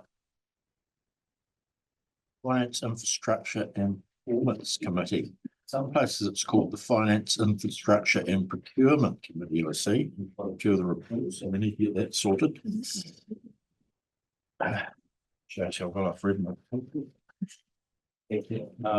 apologies, we have got one now. Jerry's bolted on us, so we've got to move up sort of clear. Apology. Taylor, second by Councillor Richmond. Any declarations of conflicts of interest? No. Standing orders. Someone like to move. We suspend the 3 normal standing orders that we do. Worship and Councillor Taylor. Report section 5.1 water done well, update and next steps. So 8. Great, thank you, Mr. Chair. So this is providing an update on what is the local water done well program or legislative framework that has now, since our last update in June, now been passed into legislation. We now have the clock ticking, so we have now until the 3rd of September 2025 to deliver a local water delivery plan, local water services delivery plan, sorry, I should say, for Central Hawke's Bay The report talks about the steps that we've obviously been taking regionally in the last few weeks and months since our 27th of June update. Also provides just a very high level timetable across the top. Look, I'm certainly no expert on the detail, but just as some additional information as well, I have provided 2 of the slide presentations that have been provided from DIA, just as additional information. Certainly don't expect you to be over that level of detail. I'm certainly not at this stage, but just aware of the other kind of wider input that goes into it. Probably just key next steps at the moment. We've got some dates in our diaries now for 3 or 4 weeks' time to have head back what will be the refinement of the modelling parameters and the first cut of data that we will have had back from DIA. So myself and Mr. Chamberlain will be working some of that through with PwC, who have been supporting us on that, and just noting in particular a key step on the 30th of September for Regional Collaboration Day, where local water done well will be a key focus of the day. So again, at very high level, legislation's now passed into law. The clock is ticking. We've got a regional approach to getting a plan delivered, and certainly both this committee and council can expect this side of Christmas and early into the new year to be considering some key policy decisions, but also making sure that we're well set based on the current program to be out consulting with community in early 2025 on a water service delivery plan for the region. So I'm happy to take any questions as much as I can through you, Mr. Chair.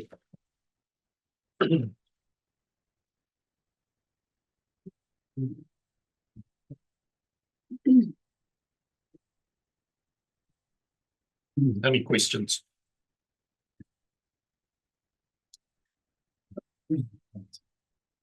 And I have got one, Mr. Chair. Do you want me to take the lead? Yes, please. In the shaping of the business case and the case for change, do we think that the lack of detail around what economic regulation is going to look like is going to be difficult for the process? And is the process thinking and talking about that? Through you, Mr. Chair, I think that's going to be one of the challenges as we progress through, particularly working through the financial models. Certainly the benefits of being partnering with DIA is that hopefully we're going to see some insights into that relatively early. So necessarily answered your question specifically, but it's certainly something that's we're very mindful of in terms of the economic regulations that will notably have an impact, most likely on affordability, which will be our most significant challenge. So yeah, certainly very front and centre of as we progress. Who is the economic regulator? In this case, will it be set by independent? And will it, like when, who will that be that you talked about? Yeah, for you, so your worship, Mr. Chair, primarily be the Commerce Commission, but it may depend on what the final regulations come down to as well. So. Interesting.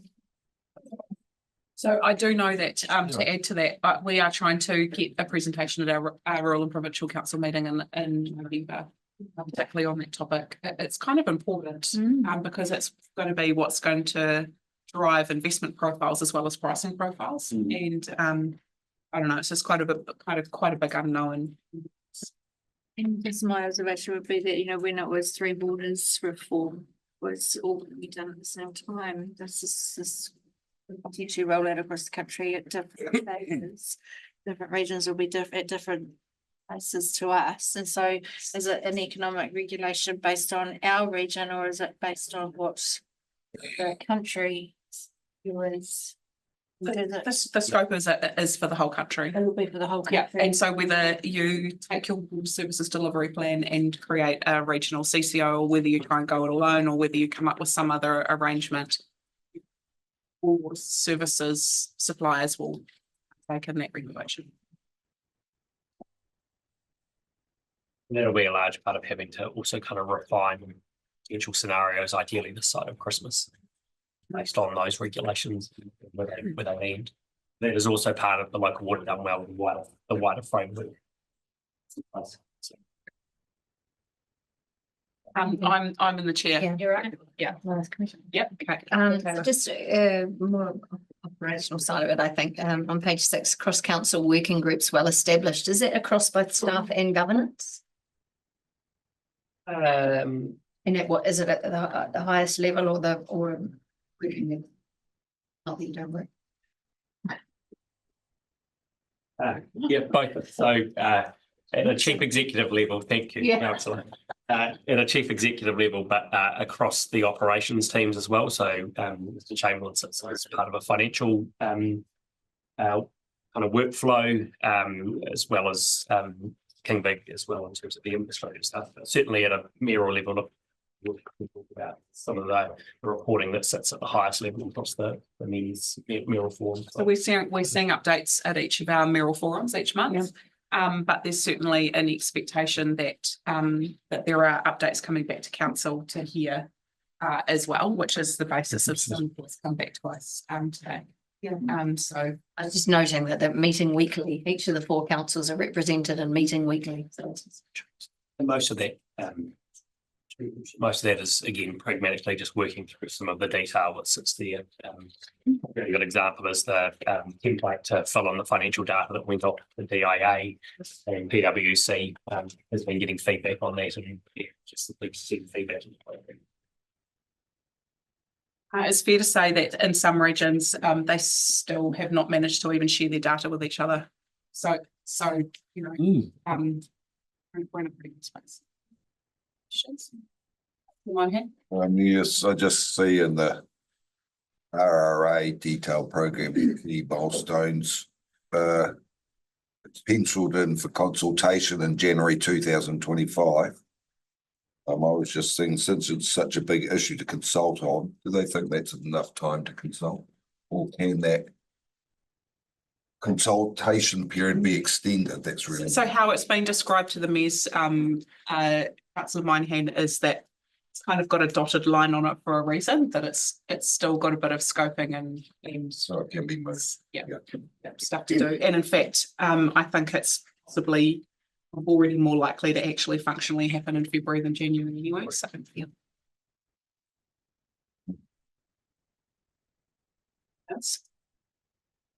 I think the timing of that's actually quite good. If I think about when we're going to have cuts of annual plan budgets, for instance, to work through, going into next year, you know, there'll be some alignment with the right conversations.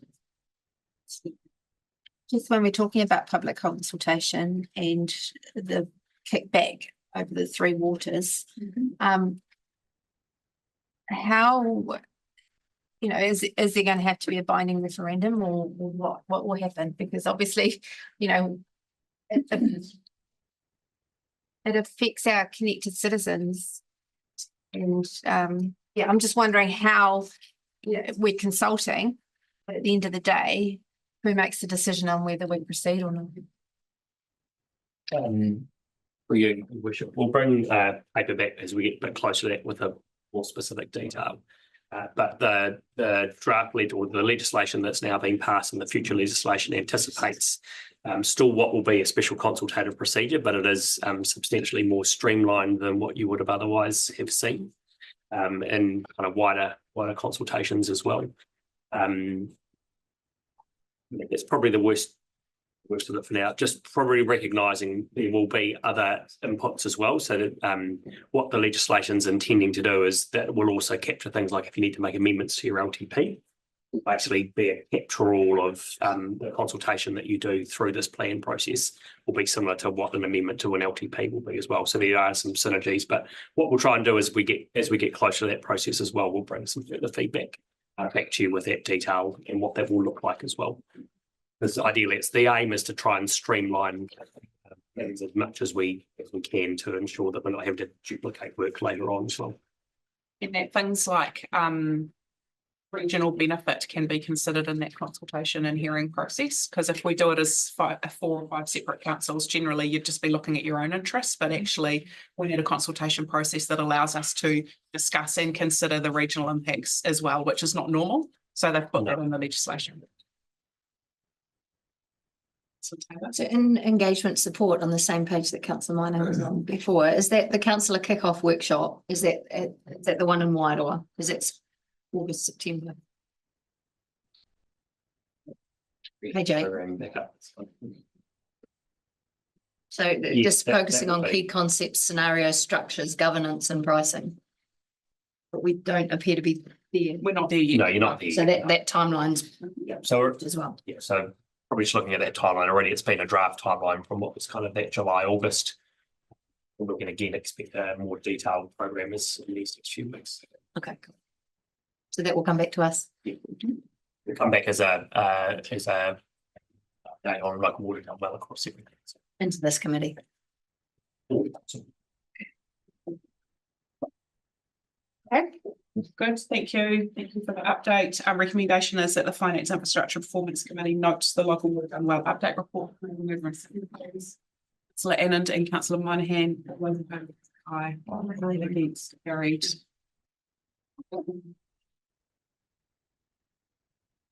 Next item is update on the committee work programme. Mr. Tate, is there anything you'd like to speak to on this? Oh, very much.